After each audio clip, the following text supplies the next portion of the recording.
Bien, bonsoir à toutes et à tous. Avec Catherine Chevillot, la présidente de la Cité, ici présente et que je salue.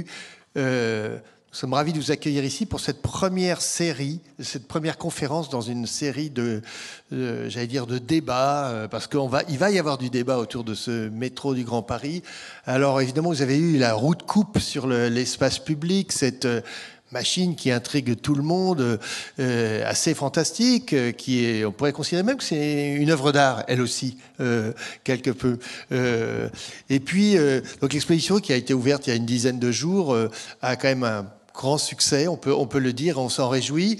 Nous avons publié un livre qui raconte cette aventure sur les rails, fantastique, dans une narration entre 1900 et 2030, oui, où le réseau sera complètement terminé. Et 200 km de ligne, 60, je fais vite, 68 gares, 68 opportunités de transformer la périphérie, 68 opportunités de créer justement une relation absolument exceptionnelle entre l'art et l'architecture. C'est le thème de ce soir. Donc vous avez vu qu'on a souligné le côté non générique. On se bat ici dans cette maison pour dire que l'architecture elle est située, qu'on ne répète pas des modèles, qu'à chaque fois c'est là et pas ailleurs. Nous allons vous le prouver ce soir. Et je remercie Philippe Trétiac d'avoir accepté d'animer ce débat avec nos architectes et nos artistes en tandem, car c'est la formule qu'a choisie la SGP, la Société du Grand Paris, pour justement montrer à quel point il y a cette symbiose, cette fusion entre justement ces disciplines, je veux dire, c'est beaucoup plus qu'à 1% de mon point de vue, mais je pense que ça va faire l'objet du débat. Philippe, c'est à toi. Bien, merci Francis de m'avoir convié à cette première débat table ronde plutôt, je dirais, parce que je pense pas que, là on a vraiment à la fois les architectes et les artistes, donc on a très envie de savoir non seulement ce que vous proposez, mais comment vous avez fait pour travailler ensemble. On va évidemment parler de ça. Et puis donc il se trouve que les intervenants sont placés à peu près dans l'ordre de ce que vous voyez sur l'écran. C'est-à-dire que donc à ma gauche il y a Pierre-Emmanuel Becheran. Tout son titre est marqué, hein, et c'est beaucoup de choses. Hein, directeur de l'architecture, de la culture, du développement, commerce. C'est vraiment beaucoup de choses. Je vais lui donner la parole pour commencer. Ensuite, c'est un duo, mais avec l'artiste qui est là, Susanna Fritschers. Hein, et voilà. Et puis alors que j'ai toujours peur de me tromper après moi. Alors donc et Cyril Trétou. On est d'accord. Manque Pascal Dalix, mais qui c'est évidemment une des blagues que vous entendrez sans arrêt, qui est coincé dans le métro, mais qui ne saurait tarder. Mais c'est vrai. Ensuite, évidemment, Nandouk, donc qui est l'artiste qui a travaillé avec Pascal Dalix. Et puis ensuite, dernier tandem, Frédéric No, architecte, et Abdelkader Ben Chamama. Alors, avant de commencer, je voudrais de passer la parole à Pierre-Emmanuel Becheran. Je voudrais dire une chose, c'est que dans un livre qui s'appelle Derrida l'Égyptien, le philosophe Peter Sloterdijk dit une chose que j'ai trouvé toujours extraordinaire. Il dit que quand les Hébreux ont inventé les rouleaux de la Torah, ce qui leur a permis de se déplacer et de célébrer le culte sans avoir besoin d'avoir un point fixe, d'être dans un temple ou une église, ou quelle que soit la religion d'ailleurs. Et il a cette phrase formidable, il dit « Et à ce moment-là, la religion est devenue une sous-branche des transports ». Alors évidemment, c'est très subtil parce que c'est à plusieurs niveaux, mais ce qui est très intéressant, c'est qu'on pourrait presque retourner aujourd'hui la phrase de Sloterdijk en disant qu'aujourd'hui, les transports sont presque devenus une religion, tant on a l'impression que la question de la mobilité, c'est devenu omniprésent. On a beaucoup de mal à échapper à cette idée. On a l'impression qu'aujourd'hui, faire l'architecture, faire la ville, c'est d'abord contrôler les flux, les permettre, voilà. Et donc, évidemment, dans ce contexte-là, l'extraordinaire investissement financier que représentent ces 36 milliards, voire peut-être 50 milliards, j'entends dire, à l'horizon 2030, je ne sais pas si c'est vrai, mais en tout cas, on a déjà vu des dépassements, donc tout est possible. En tout cas, ces 36 milliards actés, qui en font donc le plus gros chantier d'Europe, c'est tellement extraordinaire, et donc c'est déjà une première chose. Et la seconde, évidemment, c'est que, dès le départ, il y a cette idée d'y ancrer le travail d'artiste et donc de disséminer dans ce qui peut être demain le Grand Paris, c'est-à-dire ce qu'on appelle tous de nos voeux, un territoire justement qui sera enfin construit, fédéré, uni, justement un extraordinaire chapelet d'œuvres d'art. Et ça, c'est quand même exceptionnel. Alors, je passe tout de suite la parole à Pierre-Emmanuel Becheran, puisque je crois que si quelqu'un est capable d'expliquer la genèse d'une telle chose, c'est vous. Voilà. Je suis capable effectivement d'essayer d'expliquer la genèse de ce projet qui s'est fait, je dirais, comme tous les projets, à la fois sur des convictions et aussi sur beaucoup de hasards liés à l'évolution de gouvernance, à des présidents qui ont été là à un moment, qui n'ont pas été là à d'autres. Donc ça, je peux essayer de vous le raconter en quelques minutes pour pas être trop long. Mais je dirais que dans les convictions, il y avait deux choses. Il y avait la première, c'était l'idée de s'inscrire dans une tradition et dans une histoire, qui est celle de l'art dans le métro. C'est une histoire qui est finalement aussi vieux que le métro lui-même, puisque dès les premiers métros, que ce soit à Londres, à Vienne, à Paris évidemment, on a fait appel à des artistes pour créer des œuvres, créer la station, créer des entrées, c'est Guimard à Paris, afin d'inviter les gens à venir dans ce monde souterrain qui était à l'époque un monde jugé par le public comme inhospitalier. Donc il y avait cet enjeu presque publicitaire dans l'invitation faite à des artistes de dire venez découvrir ce monde souterrain, venez utiliser le métro parce qu'il y a des artistes, il y a de l'art et évidemment c'est beau. C'est les palais qu'on connaît qui sont ces stations à Moscou. À Paris, l'histoire de Guimard est assez marrante. La compagnie du métropolitain parisien, qui est l'ancêtre de la RATP, était présidée par un banquier qui s'appelait Adrien Bénard et qui décide d'organiser un grand concours pour choisir un artiste afin de créer ses entrées de métro et ses édicules devant le métro. Et puis il voit les propositions arriver, il se dit que tout ce qu'il a vu n'était pas satisfaisant et il se dit on va aller chercher Guimard, à l'époque un choix extrêmement audacieux pour dessiner ses entrées et donc créer une sorte de publicité pour son nouveau réseau grâce aussi à cette intervention artistique. Donc nous, il y avait l'idée évidemment de se dire qu'est-ce qu'on peut fabriquer 100 ans, 120 ans après, qu'est-ce qu'on peut, comment on peut s'inscrire dans cette histoire, comment on peut aussi repenser le 1%, Francis en parlait en introduction, mais se placer aussi dans cette histoire de la commande publique, dans l'espace public et dans le métro. Donc ça, c'était un premier point de départ. La deuxième conviction, c'était qu'en Île-de-France, on est dans un territoire particulièrement riche sur le plan culturel. Évidemment, Paris est sans doute la capitale culturelle mondiale, en tout cas dans les 2-3 villes qui peut prétendre à l'être. On a une tradition très forte de lieux culturels, très déconcentrés aussi, c'est-à-dire à la fois évidemment particulièrement dense dans Paris, mais avec un tissu particulièrement riche de théâtres, de musées, de centres d'art qui existent autour de ces 68 gares. On a compté avec l'atelier parisien d'urbanisme plus de 560 lieux culturels qui existent à moins de 10 minutes à pied.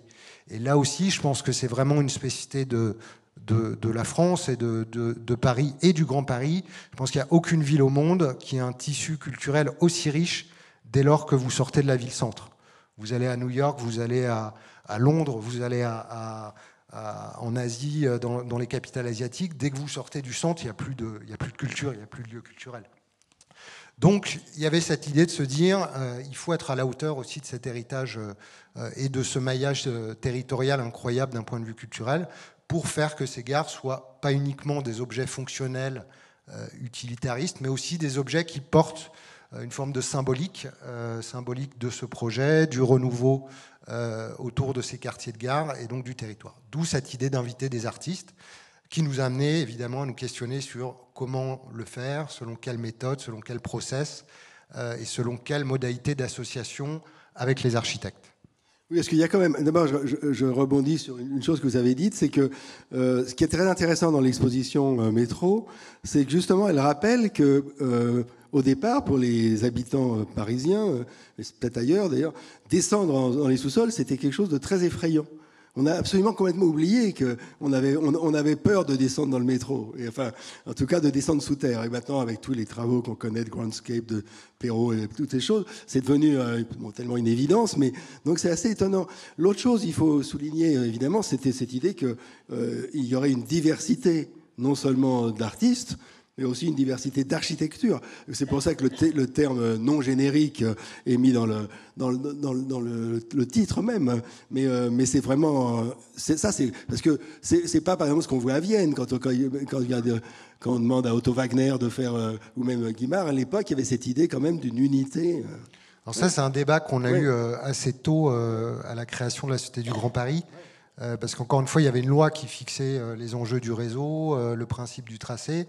En revanche, il n'y avait pas de position politique sur le fait de faire des stations identiques ou au contraire toutes différentes. Donc là aussi, on s'est assez vite interrogé sur, par rapport à ce choix un peu crucial, quels sont les plus et les moins finalement des deux options. Il y a encore des réseaux qui se font aujourd'hui selon un principe très homogène de stations qui viennent se dupliquer dans toute la ville à l'échelle du réseau. Bilbao, par exemple, créé par Foster, dont les stations qui est un métro récent, c'est un modèle générique de duplication d'un objet dans la ville. Londres, Crossrail est aussi beaucoup là-dessus. La nouvelle ligne Elizabeth Line, qui traverse Londres d'est en ouest, a été créée par Grimshaw, qui a fait toute la ligne et tous les aménagements.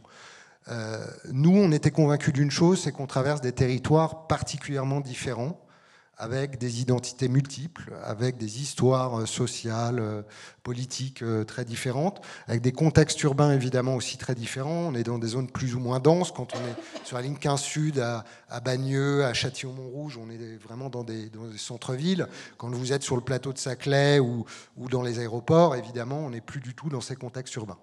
Et puis, on est aussi face à des défis techniques qui nous amènent à avoir une infrastructure qui vient s'insérer dans le sous-sol avec des niveaux de profondeur très variables. On est à moins 15, moins 20 mètres pour les stations les moins profondes. Et puis, on a des stations qui descendent jusqu'à moins 50 mètres. Donc, on voit vite en disant ça que se dire qu'on allait développer un modèle unique de station et d'architecture de station, on aurait été vite bloqué à la fois par la géotechnique et les aspects d'ingénierie, parce que de toute façon, cette station devait être différente. Et puis, on était conscient qu'il n'y avait pas beaucoup de sens à se dire qu'on vient implanter un modèle unique dans un contexte qui n'est pas celui de 1900, où la ville haussmannienne était déjà constituée. Souvent, on se dit le métro s'est fait avec Haussmann ou en même temps. Non, le métro est arrivé, la ville d'Haussmann était déjà là et homogène. Donc c'était assez logique de faire quelque chose d'homogène à cette époque-là. Cela dit, d'abord je salue l'arrivée de Pascal Dalix, vous l'aviez reconnu, j'imagine. Mais bon. Et par ailleurs, c'est quand même encore plus compliqué que ça, parce que les gares sont différentes, mais quand même l'infrastructure, le métro, les stations ont été pensées par Patrick Jouin. Il y a une unité, donc il y a plusieurs niveaux quand même de... Effectivement, on est toujours dans une sorte de dialectique du local et du global. Et c'est quelque chose qu'on retrouve et qui traverse un petit peu toutes les réflexions qu'on peut avoir sur l'identité, l'esthétique des gares. C'est comment on conjugue à la fois un effet réseau, un air de famille. C'est quelque chose qu'on a essayé de travailler tout au début, en 2011-2012, avec Jacques Ferrier, qui était le premier architecte à intervenir en tant que conseil sur le Grand Paris Express.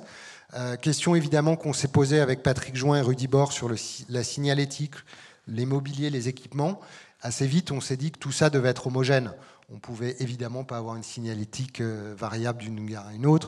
On ne pouvait pas avoir des poubelles, des mobiliers, des machines à tickets qui changeaient d'une station à une autre. Mais on s'est dit assez vite qu'il ne fallait pas trop pousser non plus ce critère réseau, qui est déjà porté par le train, par les façades de quai. Alors, avec Jacques Ferrier, on a choisi aussi un sol identitaire et unique pour l'ensemble des stations, ce qui fait que, je pense, on a trouvé cet équilibre fragile entre je suis dans un lieu, je suis dans une ville qui n'est pas la ville d'à côté, donc je sais où je suis et je suis situé avec une architecture, une œuvre d'art qui vient répondre à cet enjeu contextuel, et le fait qu'on est sur un réseau de métro, donc que ces stations elles sont connectées entre elles et qu'elles forment aussi un tout. Alors, on va rentrer dans le détail, parce qu'on a la chance d'avoir là les architectes, les artistes. Je crois qu'il y a des images, me semble-t-il. Je ne sais pas très bien. Voilà, je pense qu'il faut. Alors, je pense qu'on va commencer par vous. Donc, Cyril Trétou. Il y a 3 images. Ah oui, là, il y a l'image générale. Oui, on voit les 3 projets. Donc là, voilà, bon, ils sont côte à côte, mais peut-être qu'on va ensuite rentrer dans le premier, voilà, avec Cyril. Je crois que c'est le premier. Donc il faudrait appuyer, voilà. Ah ouais, il faut encore appuyer, c'est ça? Oui, je pense. Oui, ça voilà. Y est. On est à Saint-Maur. Rapidement, Tandem, c'est une rencontre. Je pense qu'on va en parler. C'est une rencontre entre des hommes et des femmes de création. Mais aussi, la gare, c'est une rencontre, plusieurs rencontres. En tout cas, sur Saint-Maur, c'est une rencontre avec un univers que, en tout cas, à l'agence, on ne connaissait pas beaucoup. C'est l'univers du transport. Voilà. Et une rencontre assez étonnante avec des métiers qu'on ne connaissait pas. Et une histoire, évidemment, en France, à Paris, sur ce transport. C'est aussi une rencontre avec un lieu, Saint-Maur, pour cette gare-là, déjà constitué. On est venu en plein milieu d'un espace totalement constitué, une place publique déjà existante, avec des marchés, avec la foire au vélo, la foire aux livres de poche. Donc il fallait venir en plein milieu de ça et essayer de s'intégrer. Donc on a très vite pensé à une notion de kiosque. Un grand kiosque urbain, transparent, assez léger. C'était un peu l'idée de départ. Et puis, je ne sais pas s'il y a des... Voilà, on le voit ici, hein, c'est cet endroit-là à Saint-Maur. Encore une fois, ville constituée. On est en plein milieu du centre-ville de Saint-Maur, avec cette place qui est déjà constituée. Et il fallait venir s'intégrer dans quelque chose du plus discret. On a essayé d'être dans cette espèce de kiosque finalement circulaire. Je trouve que la paroi circulaire, elle est assez douce. Elle ne s'impose pas. On vient glisser dessus. C'est cette idée de départ. Et puis c'est une rencontre avec un sol. Oui, c'est assez étonnant. La gare de Saint-Maur devait faire, comme toutes les gares, à peu près entre 20 et 30 mètres de profondeur. Et on s'est retrouvé avec une rencontre avec un sol de cette partie-là du territoire totalement... j'appelle ça un sol qui ressemble en fait à du yaourt. D'accord. Donc on a dit, à 20 mètres, il y a encore du yaourt. À 30 mètres, il y a du yaourt. Donc il faut descendre un peu plus bas. Donc cette rencontre avec le sol a créé en fait un élément assez étonnant, une gare qui est la plus profonde du réseau des 68 gares. Voilà, plus de 52 mètres de profondeur pour les rails. Et finalement, c'était pas du tout prévu. On avait l'idée à un moment donné d'y amener cette lumière de ce kiosque transparent. À 50 mètres, ça commence à devenir un peu plus complexe. Donc on a un peu hérité de cette rencontre avec le sol et de cette ouverture. Et cette rencontre avec Susanna, je vais très vite passer, parce que j'aime écouter Susanna parler de cette gare, elle le parle presque mieux que moi. Et cette rencontre, c'est qu'au départ, on devait voir le ciel. Il devait y avoir cette lumière naturelle dans ce kiosque qui vienne jusqu'à 50 mètres. On n'est pas en Suisse. On est en France avec des contraintes. On ne peut pas vitrer les sols comme ça simplement. Et donc, cette idée de départ d'amener cette lumière naturelle au centre de cette partie de gare a été un petit peu... on a opacifié ce lieu. Et la rencontre avec Susanna, moi, je la qualifie comme cette lumière qui est revenue au cœur du projet.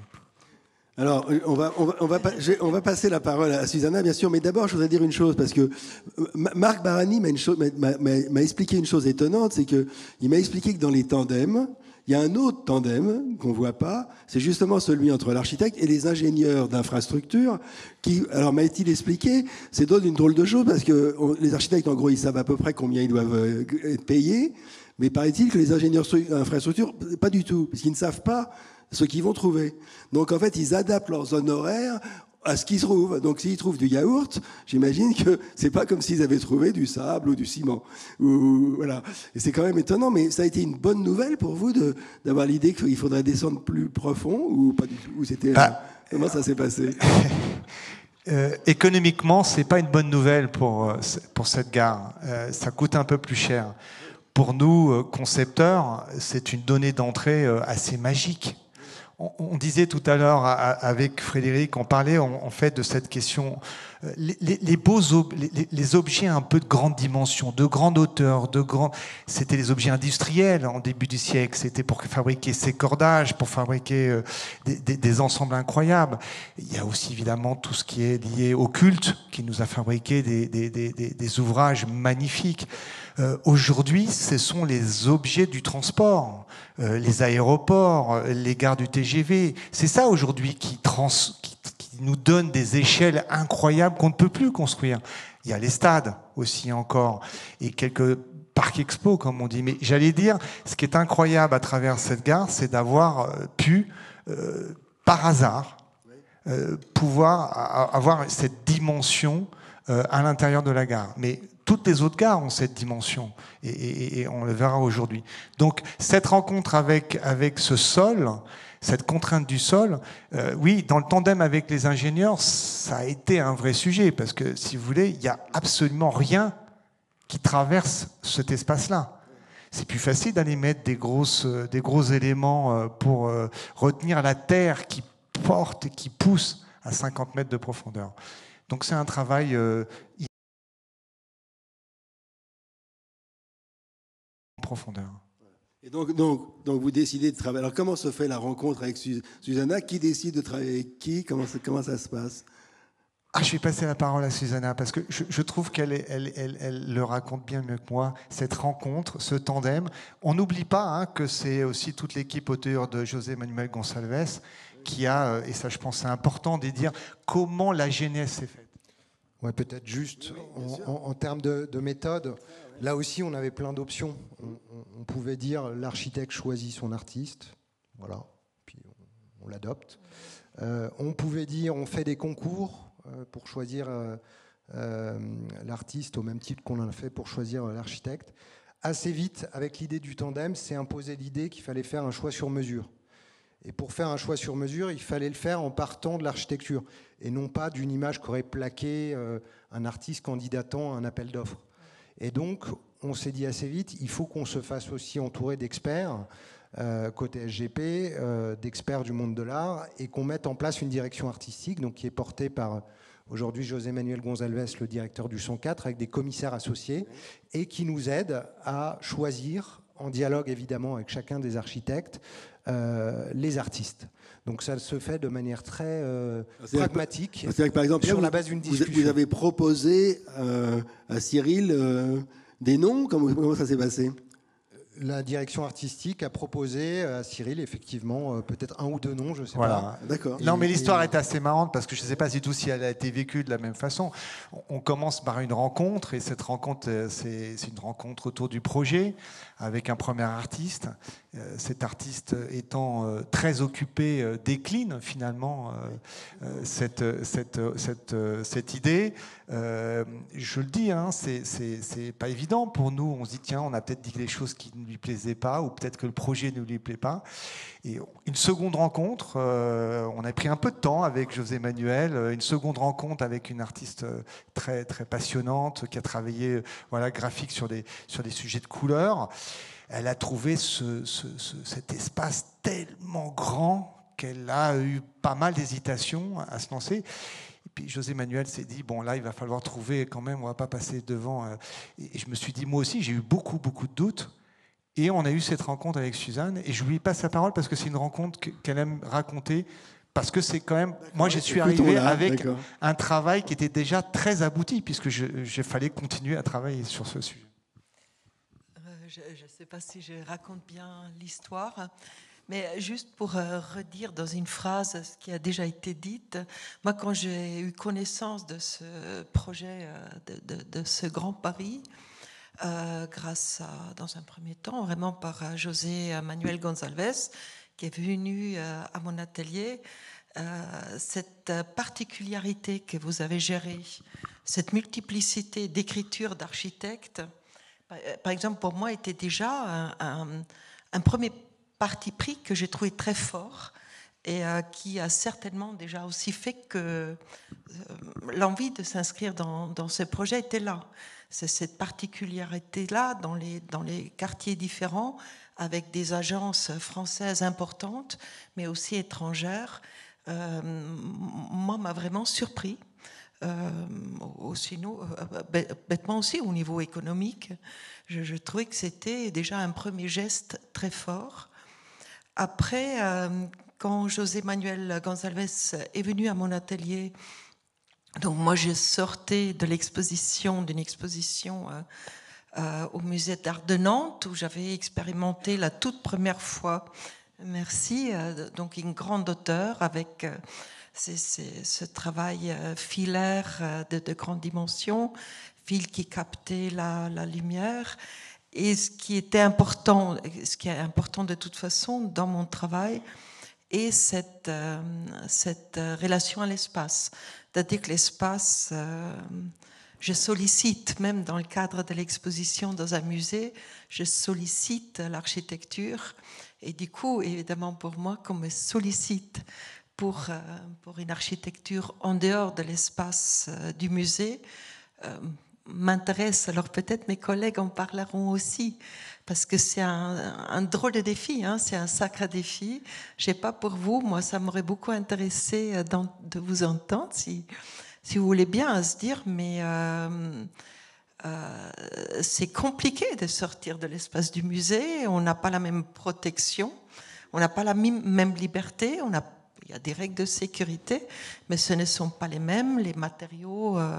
on les choisit avec une certaine aisance, on est autrement aidé, c'est pas qu'on n'est pas aidé au quadre, mais vous êtes une énorme institution, voilà, il y a quand même un défi qui est aussi très lourd, et je sais pas vous, mais moi pendant toutes ces années, aussi épaulée et soutenue que je me sens et en confiance, je me suis quand même régulièrement posé la question, mais est-ce que ce que j'arriverai à tenir avec votre aide, je le sais, est-ce que ça restera une œuvre? Parce qu'au fond, c'est ce qu'on nous demande.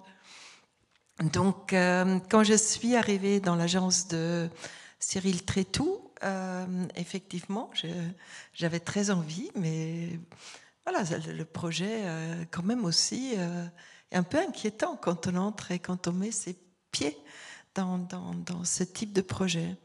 Et il est vrai que Cyril avait déjà beaucoup avancé et donc il avait fait un très beau projet.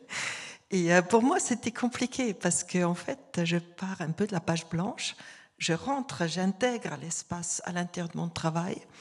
Et peut-être là aussi, c'était un deuxième élément qui m'avait énormément motivée. C'est que Cyril m'a redonné cette carte blanche. C'est-à-dire, il a retiré ce qu'il avait vraiment dessiné pour que moi, je puisse me réapproprier ce qui était là.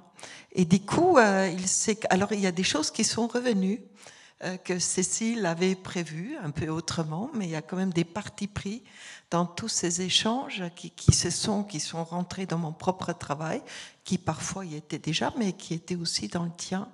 Et on a retrouvé cette question lumineuse de laquelle tu parlais tout à l'heure. Enfin, tu en parleras peut-être, mais d'autres vont en parler aussi. Donc, du coup, a commencé un processus en fait de travail il y a 8 ans qu'on partage avec vous à la Société du Grand Paris et la partie culture, qu'on partage nous deux, et puis qu'on partage aussi, vous avez raison, avec les ingénieurs. Parce qu'à un moment donné, peut-être une autre difficulté de ce projet que j'ai proposé, et que j'ai eu la chance que Cyril n'a jamais voulu lâcher avec moi, et qu'on a pu comprendre, c'est que je voulais vraiment que la limite entre la pièce qui est celle qu'on va appeler artistique et l'architecture qui est cette autre pièce, en fait, on n'a jamais voulu vraiment tracer une limite nette entre les deux.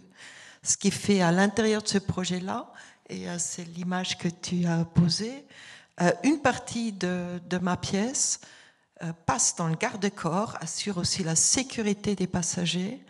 Donc, Cette ambiguïté, pour moi, était très importante parce qu'elle était aussi un peu le garant ou en tout cas la stratégie pour que on pourrait considérer l'ensemble, que c'est un seul espace, que l'ensemble, d'une certaine manière, pourrait former une œuvre à l'intérieur de laquelle celui qui la traverse se trouve. C'était un enjeu très, très important pour nous. Il fallait le tenir parce que c'est compliqué à plein de niveaux, que je comprends très bien, justement de sécurité, de coûts, de séparation aussi de ces coûts. Et Susanna, j'avais une question. J'avais vu votre très belle exposition à Nantes, mais on a justement l'impression que vous étiez vraiment une artiste de la fragilité, disons. Là, vous vous retrouvez dans un univers où, justement, il y a énormément de passages. Donc, est-ce que ça vous a... Alors, vous dites que une partie de votre travail sert maintenant de garde-corps, de protection.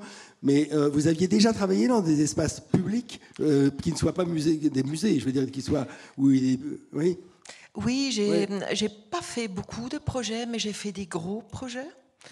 J'ai travaillé à Genève avec LRS Architectes autour d'un complexe d'école. Et cette première collaboration, que l'œuvre soit mêlée à l'architecture a été très très bien compris par le maître d'ouvrage. Donc ça, pour une première expérience, on m'a jamais dit « Madame, faites la façade, laissez-nous tranquilles ». Donc j'ai eu cette chance-là. Il y a une deuxième expérience pour l'aéroport de Vienne qui, elle, était un travail sur des années très compliqué et qui a vraiment, dans mon sens, échoué. Vraiment en face, le maître d'ouvrage a pas tenu, donc il y a des éléments, l'éclairage, il y a des choses qui ont disparu de ce chantier qui a été stoppé pendant 2 ans. Donc cette œuvre, j'en parle aujourd'hui pour vous dire, pour moi visuellement, elle n'existe pas. Quand vous allez à Vienne, ne levez pas la tête, la cherchez pas, elle est d'une certaine manière, elle a disparu. D'où aussi un peu mon inquiétude de remettre les pieds avec ce travail qui est fragile. Je pense que je ne suis pas la seule ici.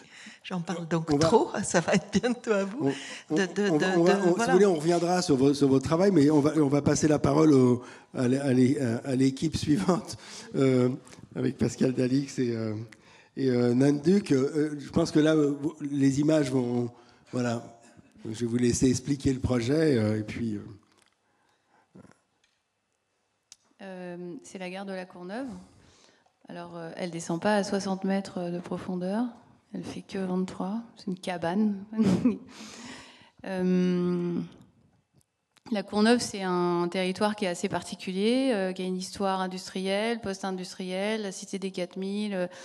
des histoires urbaines qui sont extrêmement présentes encore aujourd'hui. Donc il y a un sujet de réparation aussi que cette gare vient apporter sur ce territoire.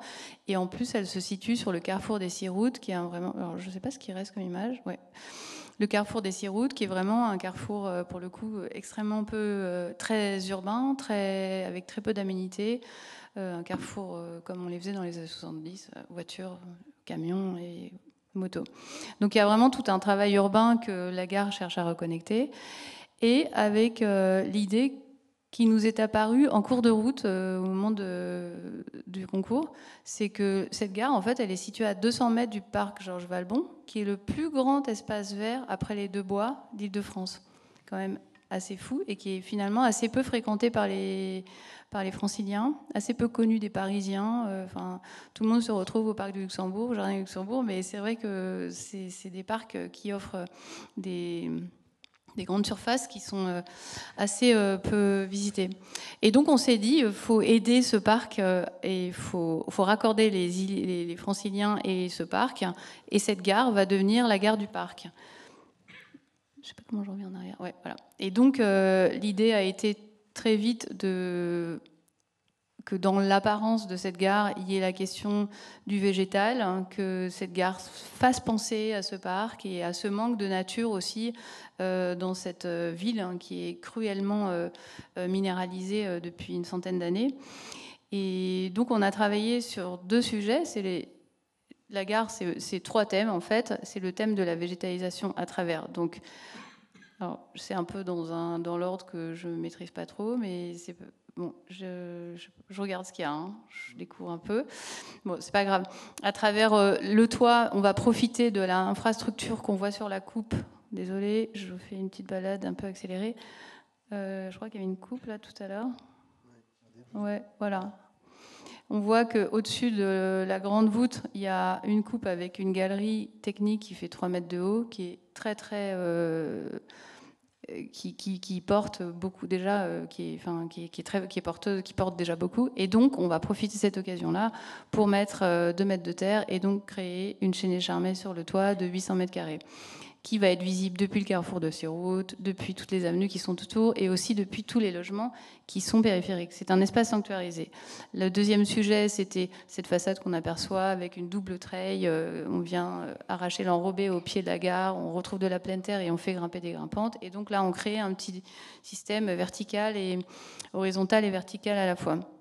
Le deuxième sujet de cette gare, eh bien, c'est son histoire qui est liée à la fois à un passé industriel, donc des constructions, des usines, la présence de la brique, et puis le troisième, et donc qui va être l'objet de cette construction, en fait, que vous voyez là avec le chantier qui est en cours sur l'image de droite. Une voûte dont on pourra reparler, ATEX, etc. Grande complexité, mais pour l'instant victoire en cours, pas tout à fait terminée, mais bientôt. Et le troisième thème, je dirais, c'est toute l'histoire sociale de cette ville qui a commencé donc avec les usines, les ouvriers et puis la cité des 4000.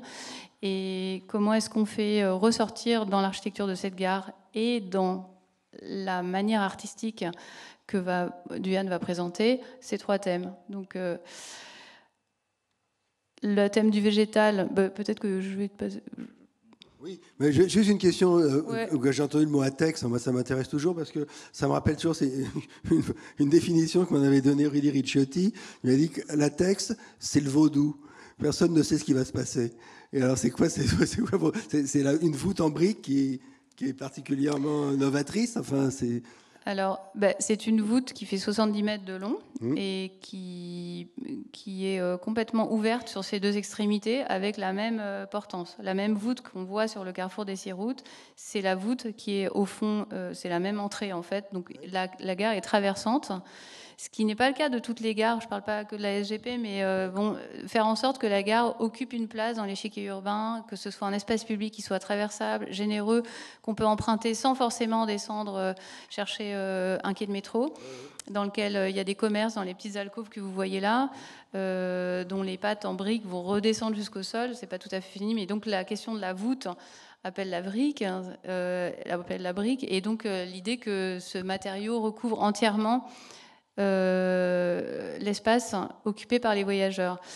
Et je termine juste sur la brique parce que c'est important pour nous d'avoir un matériau unique qui va être disposé avec une sorte de panerai boutisse ou quinconce, on va dire plutôt, parce qu'on n'est pas dans la verticalité, et qui permet de dégager des vides entre certaines briques. Et ces vides vont nous permettre d'accueillir l'acoustique, la lumière, les caméras, un tas de trucs qui sont normalement souvent trop visibles et qu'on a cherché à camoufler, en fait, à incruster dans cette matière, cette monomatière qui est relativement vibrante parce que c'est une brique moulée main et qu'elles sont toutes différentes, mais qui permet comme ça d'encaisser en fait tout ce qu'une gare est en réalité, 60% de technique pratiquement. Et pour répondre à ta question sur la voûte, c'est une voûte en béton dont la brique est le coffrage. Et donc on va coffrer, en fait, les briques sont prises dans le béton, on retire le coffrage qui est en dessous, et ensuite il y a tout un système d'accroche qui va permettre de les tenir une par une pour sécuriser.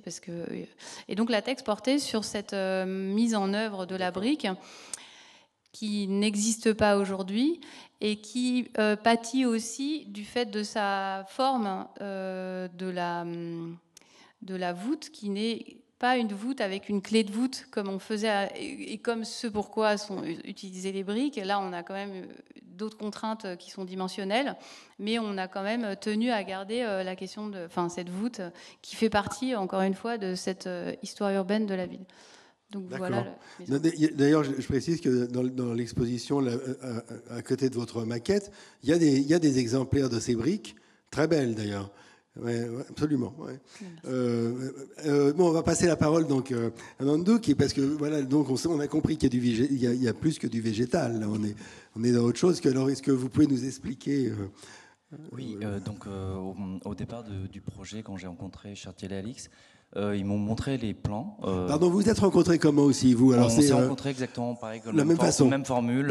D'accord. Voilà, une présentation. José Manuel González m'avait contacté. Mais là, ça avait marché direct. Il n'y avait pas eu de. Et il m'a demandé. Ouais, voilà. Non, ça avait marché direct avec vous. Ouais. Il n'y avait pas eu de première rencontre. Ça a marché. D'accord. Oui, Mais je voulais juste rajouter quelque chose à ce que tu disais, Pierre-Emmanuel, c'est que ça vous a forcé quand même, toi et José-Manuel, de rentrer dans chacune des histoires de chaque architecte et de chaque projet et d'avoir au moins un minimum de connaissances pour pouvoir faire se raccorder ce mariage. Ouais. C'est pas juste parce que vous connaissez plein d'artistes et que vous les avez mis les uns en face des autres, artistes et architectes, c'est que ça vous a demandé quand même de créer l'opportunité. Il n'y a aucune liste préalable qui existe d'artistes, de 100 artistes, en se disant on veut absolument caser les 100. À chaque fois, c'est un choix qui se fait à partir de la connaissance ou de la prise de connaissance du projet, de l'architecture et de la ville. Oui, donc il y a des tandems, mais il y a vraiment un marieur, quoi, ou des marieurs. Vous étiez quelques-uns. Enfin, c'est qui parfois se trompent, mais souvent ça marche. Après, parfois, il y a eu différentes propositions. Il pouvait y avoir 2 ou 3 propositions. Mais je pense que José-Manuel, Pierre-Emmanuel, vous êtes rentrés dans l'histoire de la gare où, à un moment, on a dit c'est le végétal, le social et la brique. Qu'est-ce qu'on fait avec ces 3 thématiques? Et il s'en est découlé ce mariage fructueux. La parole à l'artiste. Donc, en fait, c'est vrai que moi, le travail avec le végétal, c'est une partie prise dans mon travail. Je collecte les plantes locales oubliées, et donc, mais c'est très minutieux, donc c'est aussi un pari. D'une part, c'est un challenge pour moi, mais parce que les végétaux avec lequel je travaille sont très sensibles, volatiles. Donc, quand j'ai pris connaissance de l'invitation, parce que c'est une invitation qui n'était pas forcément. Je pense qu'on ne s'est pas rencontrés, mais on s'est rencontrés d'abord avec José Manuel González et il m'a demandé est-ce que tu te sens de le faire. Je dis je veux bien déjà rencontrer les architectes, voir leurs projets. Et c'est vrai que le premier contact qu'on a eu, c'est la présentation du projet. Et vu que c'était totalement végétal et la toiture était arborée, et cet omniprésent de la brique qui était un élément un peu accrocheur dans la réflexion que j'ai eue, c'est que j'ai cette sensation, je me suis mis tout de suite dans le projet, et quand j'ai vu qu'au-dessus, il y avait les arbres, et en dessous, il y avait les briques, donc je me suis senti dans la terre. Voilà. En fait, moi, mon travail, c'est instinctif, je travaille beaucoup avec les symboles, et de toute façon, je me suis dit aussi que dans le travail que j'ai effectué avant, j'aurais pas pu amener à bien ce projet si je ne trouvais pas d'autres clés. Ça veut dire que je ne peux pas mettre des plantes, parce que ça, c'est vraiment mon travail, c'est-à-dire connaître les plantes, les faire sécher et faire des fraises dans des cadres, que là, c'était un hors cadre. Mais la sensation que j'ai eue, c'était que, en tout cas, l'envie tout de suite qui m'est parue et les images que j'ai ressenties, c'est que je me suis dit que je pense que j'aurais bien aimé voir les racines courir sous ces voûtes. Voilà, je suis sorti avec ça, je dis en fait, je vais trouver un lien, trouver quelque chose qui va vraiment dessiner cette gare, un système racinaire. Et je me suis dit, finalement, ça c'est une chose, comment tu vas le faire? Et je me suis dit, comme le projet était vraiment dans un parc, le parc de Georges Valmont, il fait 400 hectares, il est plus grand que le parc de Central Park à New York. Donc, et moi, j'ai grandi à la Seine-Saint-Denis. Et l'idée, c'était que, en fait, je voulais faire une œuvre participative. Donc, pas user de mes connaissances et de mon travail plastique, mais d'abord de comprendre qui vont prendre qui vont emprunter les usagers et quel est le milieu dans lequel cette gare va se dérouler. Et donc la richesse culturelle de la Courneuve est énorme, et aussi la biodiversité de Sac-Pac est énorme. Donc j'ai trouvé le lien assez rapidement. Donc je me suis dit, et l'œuvre aussi est arrivé, le nom de l'œuvre est arrivé assez rapidement, c'était l'empreinte. J'avais envie de lier les hommes à la nature. Donc voilà, et montrer la nature de ce parc vraiment tout le temps, quoi. Donc c'est ce qu'on a fait, c'est qu'on est allé voir les usagers du parc, les gens qui y vivent et qui se promènent, qui passent du temps là-bas, et j'ai demandé leur ligne de la main, Et on a aussi fait avec les enfants d'une école primaire pas loin. Donc en tout, il y a 365 empreintes. Et avec ces empreintes, on a imaginé que toutes ces lignes de vie s'entrelacent et forment un système racinaire. Donc, d'où vous voyez, en fait, donc vraiment là, c'est vraiment des lignes des personnes qu'on a agrandies, bien évidemment.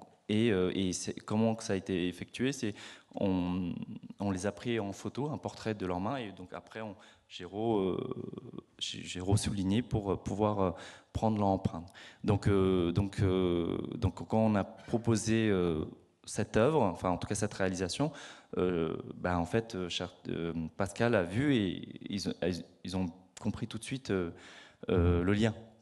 Je sais, voilà. Oui. Donc, et ensuite, après ce travail-là, je me suis dit que une fois qu'on avait cette histoire d'humain, comment j'allais montrer justement cette diversité, cette biodiversité des plantes aux alentours. Et c'est là où en fait j'ai imaginé vraiment de mettre en évidence la diversité des formes, des fruits, en fait tout ce qui se passe dans le monde végétal, et de le préserver dans un acrylique qu'on voit dans les parois, voilà. Donc ici. Donc et là finalement, de toute façon même ce projet-là, il a eu beaucoup de hauts et de bas, parce que comme c'est de l'acrylique, ça passait pas en fait en M1. Ah oui, bien sûr. Et donc on a dû trouver des solutions ingénieuses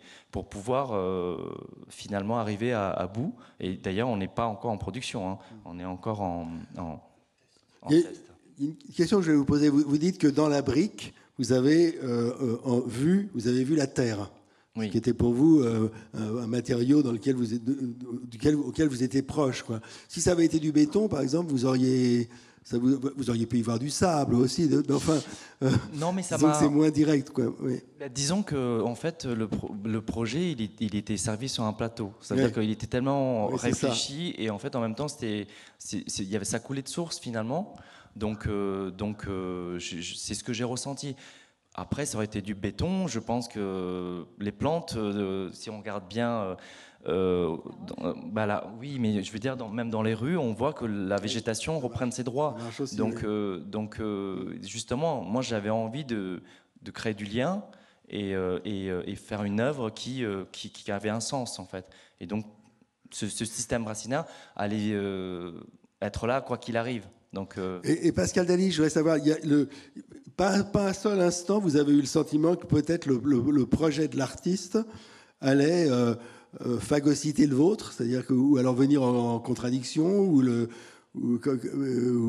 sais pas, comment on fait justement pour être dans une parfaite unité dans le travail. En fait, non, pas du tout. Non. Mais nous, on travaille avec le minéral et on ramène du végétal vivant. Et Diane travaille le végétal et ramène du végétal qui va durer plus longtemps, qui va être d'une certaine manière beaucoup plus pérenne et qui va pouvoir circuler à l'intérieur de tous les espaces. Donc il y a une complémentarité vivant, herbier, espace extérieur, parcours intérieur qui est extrêmement forte. Il y a une question, mais je la poserai après, parce que je pense qu'aussi ce rapport au public, le fait que ce soit... je pense que quand on est... Je pense que dans votre travail, j'imagine que le fait d'être vu par un petit public dans un musée et être vu par des foules, on ne doit pas faire les mêmes choses. Mais je reviendrai sur cette question parce qu'elle est générale. On va passer la parole à la troisième équipe. J'ai l'impression de faire un jeu un peu Interville, on passe la troisième. Mais c'est un peu à ça. La fin, on votera pour le projet. Absolument, oui. Mais donc, si Frédéric Snow peut prendre la parole, et puis après, une fois qu'on aura vu tout, on pourra mêler nos réflexions. Vitry-Centre, ça fonctionne très bien. Alors, Vitry-Centre, bon, je vous écoute et je me dis que ça fait quand même une dizaine d'années tout ce qu'on travaille, enfin en tout cas les architectes plus que les artistes sur ce projet, et c'est assez amusant parce qu'il y a pas mal de façons finalement de raconter nos projets. Enfin, je me rends compte. On peut les raconter de manière, on peut parler d'urbanisme, on peut parler de la dimension sociale du projet, on peut parler de technique, de géotechnique, voilà. Et bon, ce soir on parle de la relation à l'art, mais pour voilà, introduire ce que va dire Abdelkader sur son travail, je me suis dit qu'il fallait que je revienne par l'aspect un petit peu du concept, enfin du point de départ de notre projet. C'est ce qui, je pense, permettra de mieux comprendre justement cette relation qui s'est créée à travers le travail de tandem. Et la relation, disons, la relation à la genèse un petit peu du projet, c'est que nous, alors il y a eu quelques filiations avec le projet qui vient d'être présenté préalablement, c'est que nous, on intervient dans un parc existant à Vitry, hein, voilà, près du Coteau, et qui est un parc qui a échappé à la grande urbanisation de Vitry, voilà, avec ses grandes tours, ses grandes barres, enfin, soit vous connaissez, soit vous pouvez imaginer, et donc qui a été gardé comme ça, un peu comme un petit bijou au milieu de cet univers très urbain, très, très minéral, et voilà, assez dur par moments. Et comme un petit bijou, sauf que ce petit bijou, c'est le seul endroit qui était disponible pour construire une gare. Voilà, c'est pas par hasard. Voilà. Donc évidemment, on avait conscience qu'on nous avait mis entre les mains un espace qui était précieux, que les vitriots, je crois on dit comme ça, pratiquaient voilà, énormément. Et donc voilà, fallait qu'on se fasse avec. Voilà. Et assez rapidement, on a eu conscience qu'il fallait qu'on aille vers un projet qui n'était pas un bâtiment, enfin qui n'était pas quelque chose de, donc assez, on s'est dit ouais, on va aller vers quelque chose de plus organique. Alors c'était un instinct, enfin voilà, c'était quelque chose d'assez naturel, mais une fois qu'on a dit ça, des projets organiques, bon, nous déjà à l'agence on n'en fait pas tant que ça, c'est pas tellement notre direction, c'est pas tellement notre façon de procéder, donc c'est un petit peu nouveau pour nous de travailler comme ça avec la géologie du terrain, avec les formes.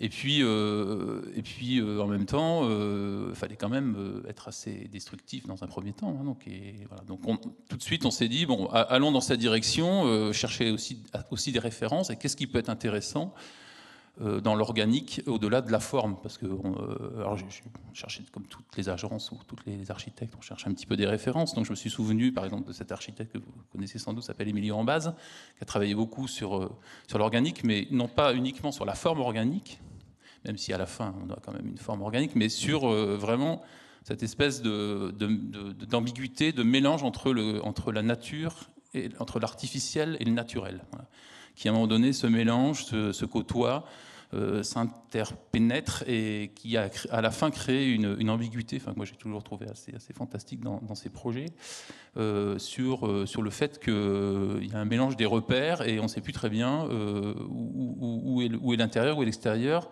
où est le naturel, où est l'artificiel. Alors évidemment, en partant d'un parc, c'était une intuition assez bonne, puisque un parc, par définition, c'est à la fois naturel et artificiel, voilà, bon, déjà. Donc on a continué cette narration pour créer un premier, parce que notre gare est un petit peu éloignée pour des raisons de tracé un peu techniques, voilà, est un peu éloignée, ce qui n'est pas le cas dans toutes les gares, mais est éloignée de son point d'entrée. Voilà. Donc on avait une grande déambulation à créer, ce qui est assez d'ailleurs antinomique, enfin, ou contradictoire avec les intentions et les cahiers des charges du Grand Paris, qui souhaitent, et c'est tout à fait logique, minimiser les couloirs, voilà, c'est pas le métro qu'on connaît, éviter ces grands couloirs un petit peu sordides, voilà. Donc déjà ça c'était un premier point à traiter. Et ensuite, une fois qu'on était arrivé au bout de 100 mètres, descendre d'un seul coup assez profondément, un peu moins que Cyril, mais quand même assez profondément dans une grande fosse. Voilà. Donc assez naturellement, on a essayé de travailler sur ce sujet d'interpénétration entre le parc et la gare, voilà, entre le fait que d'un seul coup, on a cette émergence sur laquelle on a reconstitué le parc, et en même temps, à l'intérieur de cette émergence, on va retrouver un certain nombre d'éléments naturels. Au début, on a des vrais arbres qui vont être plantés au niveau de toute l'entrée de la gare. Je ne sais pas si on les voit sur d'autres images, on les voit là, on le voit sur ces images-là. Et qui vont créer ici, comme j'expliquais au préalable, cette espèce d'ambiguïté entre est-ce qu'on est dedans, est-ce qu'on est dehors. Alors cette ambiguïté, pour faire une petite parenthèse, évidemment, elle est à la fois agréable à l'œil, mais elle est forcément un peu problématique pour les pompiers, pour tout le monde. Voilà. Bon. Mais pour l'instant, elle tient choc, parce que à quel endroit on se situe dedans, à quel endroit on se situe dehors, comment on fait avec les sorties de secours, les fumées, enfin bon, toutes les contraintes avec lesquelles on doit travailler. Et cette ambiguïté, donc, qui est une progression, en fait, une sorte de transition, une scénographie, on va dire, de la rue Robespierre, enfin de la grande rue de l'avenue, assez passante, assez bruyante, pour descendre petit à petit jusqu'au métro. Et ce travail, on va dire, sur cette espèce de brouillage qu'on a souhaité faire, on en a fait un petit peu forcément un langage, enfin on a fait une histoire, une narration qu'on a souhaité pousser vraiment jusqu'au bout, hein. Et notamment, d'un seul coup, ce grand gouffre-là dans lequel on s'est trouvé, on a eu l'idée d'en faire voilà, une sorte de fac-similé de grotte, hein, un peu comme vous pouvez trouver peut-être dans des parcs romantiques ou à d'autres époques. Et encore une fois, créer toujours, parce que ça s'est fait beaucoup au 19e aussi, toujours cette ambiguïté sur ce béton qui était parfois floral, et entre le naturel, voilà, qu'on a poussé cette narration jusqu'au bout, de manière à créer vraiment ce grand grotte, un gouffre, on appelle ça comme on veut, qui permet, voilà, qui reçoit l'ensemble des fonctions, enfin l'ensemble des éléments pour descendre, les escalators, enfin les escaliers mécaniques, les escaliers normaux, enfin, etc. Bon. Et pour pousser même encore plus loin, alors on ne le voit pas sur les images, mais c'est ce que tu... Alors là, je vais laisser Abdelkader expliquer ça, mais pour rebondir sur ce que tu disais, c'est assez amusant parce que vous avez cherché dans votre voûte à masquer les éléments techniques, mais comme quoi dans notre discipline, c'est assez intéressant parce qu'on peut dire quelque chose et puis on peut dire complètement l'inverse et ça marche aussi. Nous, au contraire, on s'est dit on va pas pouvoir les masquer parce qu'on avait une dalle en béton, c'était un petit peu compliqué, c'est la dalle de couverture, donc on n'avait pas la possibilité de le faire. Et pour aller encore plus loin dans cette idée d'ambiguïté, de mise en scène, nous, au contraire, tous les éléments techniques, on va les suspendre. Alors là, on ne les voit pas sur cette image, mais on les a sur d'autres visuels. Au contraire, on les a suspendus à des grandes tiges noires, un peu comme dans une salle de spectacle, ou dans des éléments, un plafond un peu technique, qui donc, évidemment, on n'a rien mis sur les parois, mais tout viendra du plafond. Et sera justement comme une sorte un petit peu comme si on était dans un espace de spectacle. Voilà. Donc, c'est vraiment, voilà. Et donc, tout ce jeu, un petit peu cet emboîtement, de mise en abîme, on appelle ça comme on veut, de cette différenciation de cette ambiguïté entre le naturel et l'artificiel. Évidemment, je ne parle pas, dans la rencontre, quand on a expliqué le projet à José et Emmanuel, donc comme vous l'avez fait, évidemment, lui, ça l'a tout de suite évoqué, une façon d'intervenir artistiquement dans ce projet, et la façon dont on pouvait encore en rajouter une couche avec l'œuvre d'art, de manière à aller encore pousser un petit peu le bouchon plus loin, et je pense que Abdelkader peut embrayer pour expliquer juste avant que Abdelkader prenne la parole, je voudrais bien comprendre une chose. Cette idée de la grotte dont on va parler, etc., de cet espace géologique, ça venait vraiment de cette idée que vous vouliez donner le sentiment que le jardin était préservé au-dessus, ou pas? Alors, le jardin, la préservation du jardin, on va dire, se fait par cette voûte, oui, qui reçoit un nouveau parc. Évidemment, on reconstruit un parc par-dessus le toit. Bon, ça se fait de manière assez, ça se fait de manière assez classique. Aujourd'hui, on voit beaucoup de projets comme ça. Mais bon, là, il se trouve c'était le moment de le faire puisqu'on était vraiment sous un ancien parc, donc c'était plutôt pas mal de reconstituer un parc qui sera accessible. Hein. Ouais, pas autant qu'on veut, mais on en a beaucoup. On a vraiment des épaisseurs de terre qui sont assez importantes. Par endroit, on a plusieurs mètres. On va pouvoir vraiment planter des arbres, des vrais arbres quoi, à haute tige. Alors pas partout, mais on aura vraiment des espaces. Et ça c'est bien. Ça change tout évidemment. C'est pas juste une petite pelouse. Oui. Voilà. Je posais la question parce qu'il y a vraiment une logique dans le. Oui. Et après, donc ça c'est pour la voûte, c'est pour toute la partie de descente. Et après la grotte qui est venue plus loin dans le parcours. Là, c'est à nouveau se dire, mais si on était sous un parc, qu'est-ce qu'on trouverait, quoi ? Bon, alors cette idée est venue, peut-être que elle est venue un peu, de manière peut-être un petit peu intuitive, ou instinctive.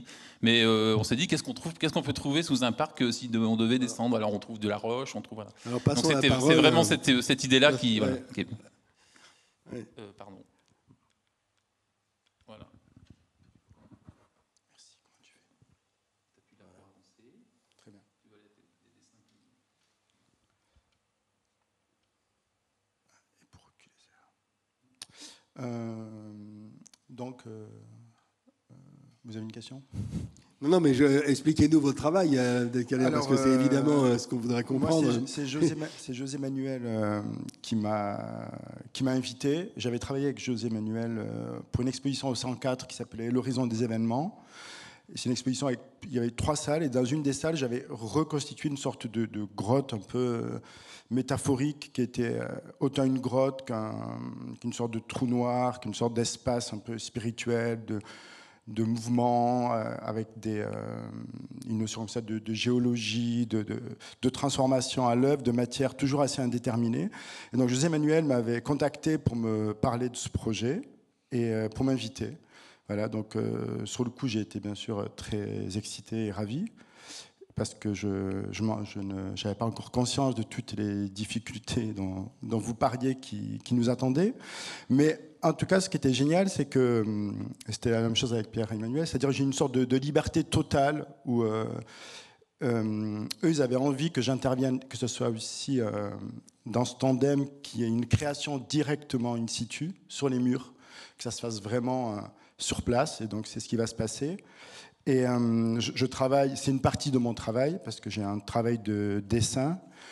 Donc je suis plutôt coutumier on va dire des galeries, des centres d'art, des musées, plutôt que de choses à l'extérieur. Mais une partie de mon travail, qui s'est beaucoup développé ces dernières années, est un travail in situ, où j'interviens directement sur les murs. Souvent, les musées demandent des croquis, des esquisses, etc. Mais une fois sur place, j'oublie ces croquis, en fait, qui me restent comme des modèles, mais je crée vraiment un dessin sur les murs en fonction du lieu, en fonction de la luminosité, des contraintes, etc. Il n'y a pas de dessin qui est reporté sur le mur. Et donc, pour la gare, ça va être un mélange des deux. Là-dessus, juste Abdelkader, je précise, je pense que tu es le seul projet, enfin le seul artiste et le seul projet aujourd'hui à l'échelle des 68 gares qui va se faire in situ, avec des esquisses aujourd'hui que tu as réalisées, mais qui ne traduisent pas le résultat final. Oui. Donc tu es sans doute pour nous le projet le plus incertain aussi dans son aspect final, puisque ça va se faire sur place. Oui, pour l'architecte, c'est aussi une prise de risque intéressante. Bah oui, le dernier qui a fait ça, c'est Michel-Ange, non ? C'est ça. Mais en tout cas, ce qui était très agréable, c'est que c'est vrai que des fois on imagine un peu toujours ces frictions entre architectes et artistes et ces batailles d'ego. Mais là, ce qui a été assez incroyable, c'est que tout de suite mon univers a été complètement accepté par Frédéric. Et tout de suite, ils ont été extrêmement enthousiastes. Et en me donnant une carte blanche totale. Donc ça, c'était quand même très excitant. Et ensuite, la grande difficulté, je crois, en tout cas pour ma part, c'était de partir sur un projet sans savoir comment on va le réaliser, en fait. Et donc, je suis encore en cours de recherche, mais c'est aussi ce qui est excitant, en fait. Pardon, mais là, vous devez commencer à travailler in situ quand ? En février. En février, d'accord. Voilà. Ouais. Donc, déjà, il y avait le mortier qui était utilisé. Est-ce qu'on pouvait peindre par-dessus ? Comment aménager ce mortier pour qu'il y ait des zones plus lisses sur lesquelles je puisse travailler de manière un peu plus précise ? comment me faire épauler par des assistants, parce que humainement, c'est pas possible de faire tout ça tout seul. Ou alors si on veut y rester, mais c'est pas le but. Mais voilà, en tout cas, il y a cette idée comme ça d'une grotte un peu magique, métaphorique, avec ces strates qui sont aussi des métaphores du temps, du temps qui est sous nos pieds. C'est-à-dire, il y a eu des fouilles archéologiques et ils ont retrouvé des sépultures, ils ont retrouvé des routes et plusieurs choses de l'époque romaine. Donc, il y a aussi certaines de ces fouilles qui vont donner lieu à des formes qui vont être intégrées dans le dessin, qui deviennent un peu des sortes de symboles, un peu archétypaux. Et c'est aussi ce qui m'intéresse un peu dans les grottes, c'est une sorte de langage comme ça, assez universel, qu'on peut retrouver de la Dordogne aux grottes du Sahara algérien, en Éthiopie, en Sicile, etc. Donc il y a une sorte de langage comme ça, assez universel, assez mystérieux, qu'on ne décode pas entièrement aujourd'hui, ou pas du tout. En fait, on a des hypothèses qui me plaît assez. Donc il y a aussi cette volonté, je pense, avec Frédéric, de créer une sorte de stupeur, d'arriver dans un endroit un peu comme ça, un peu magique, hors cadre, hors dimension, où on perd un peu les repères. Et voilà. Et moi, je suis assez content de sortir justement du musée, que ça soit des gens extrêmement variés qui vont voir ou ne pas voir, se faire leur propre idée. Donc ça, c'est quelque chose qui me plaît assez. En taille, c'est votre plus gros projet ? En taille, oui, c'est le plus gros projet. Oui. Parce que comme je disais, j'ai regardé une vidéo sur laquelle vous expliquez que vous peignez parfois avec des serpillères. Hein. Donc ça m'a plu parce que cette idée que c'est une forme de pinceau finalement. Tout à fait. Oui. Mais effectivement, ce qui est intéressant, c'est que tout d'un coup, on se retrouve dans des projets comme ça où on doit trouver des nouvelles manières de travailler, je crois. Et c'est aussi assez excitant pour un artiste parce que tout d'un coup, il y a la question du risque. Donc effectivement, au Collège des Bernardins, c'est un projet peut-être de surface similaire, mais c'était plus simple parce que c'était au sol. Où l'espace était tellement grand que ça allait être anecdotique de travailler avec des brosses. Donc il fallait trouver d'autres outils. Et c'est vrai que j'ai toujours rêvé, lorsque je voyais ces peintres chinois avec ces énormes pinceaux, de pouvoir faire des dessins énormes en quelques minutes. Et donc je me suis dit, ça sera le moment de peindre à la serpillière. Et donc il y a des zones qui ont été faites à la serpillière. Et en fait, c'est quand même très très précis. Et là, vous allez travailler comment alors, avec quel type d'outils ? À la serpillière. Voilà. Non, on va travailler beaucoup à la brosse. On va travailler à la brosse de manière assez classique. Toutes les strates que vous voyez là, en fait, c'est des strates qui sont faites vraiment brosse par brosse par brosse. J'ai pas un outil qui permet de tout faire d'un coup. Mais on va aussi devoir expérimenter parce que c'est très grand. Donc, à Toronto, ce projet-là, c'était au Power Plant à Toronto. On ne le voit pas très bien, mais il y a les parties tout en haut à droite de l'espace. Il y a des parties qui ont été faites une sorte de sulfateur de jardin, donc une sorte où on projette comme ça de l'encre. Et donc j'en ai aussi profité. À chaque fois, j'essaie un peu d'expérimenter. Donc ça, c'est des choses qui marchaient pas mal. La partie de gauche, à gauche tout en haut, qui est très grise là, ça c'est fait au chiffon, par exemple.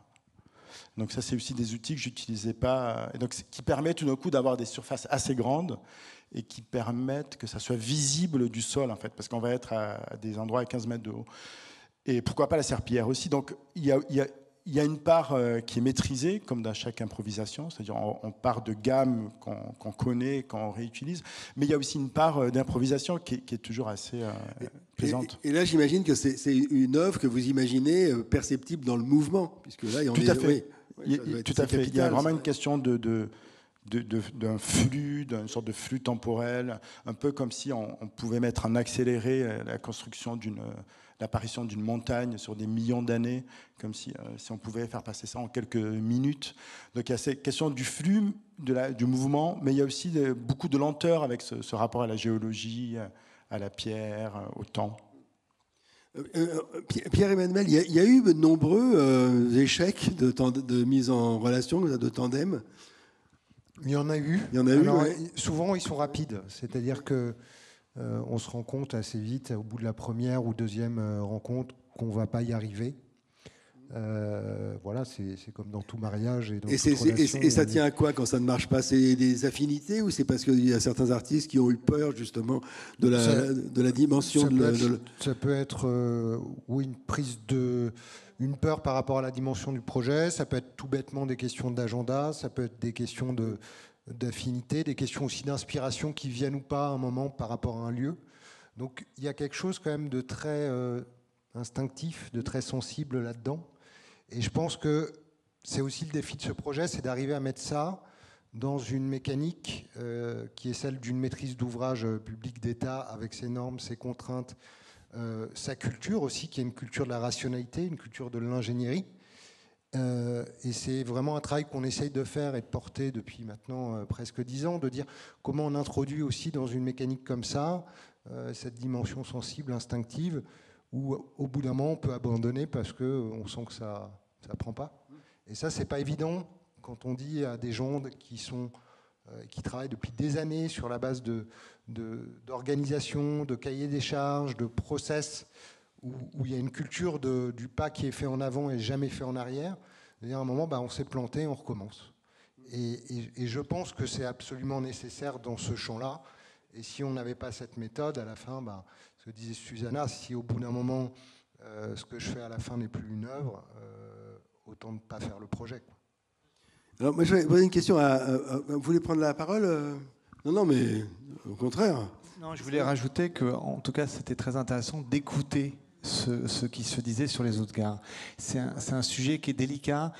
68 gares, 60 architectes, des artistes.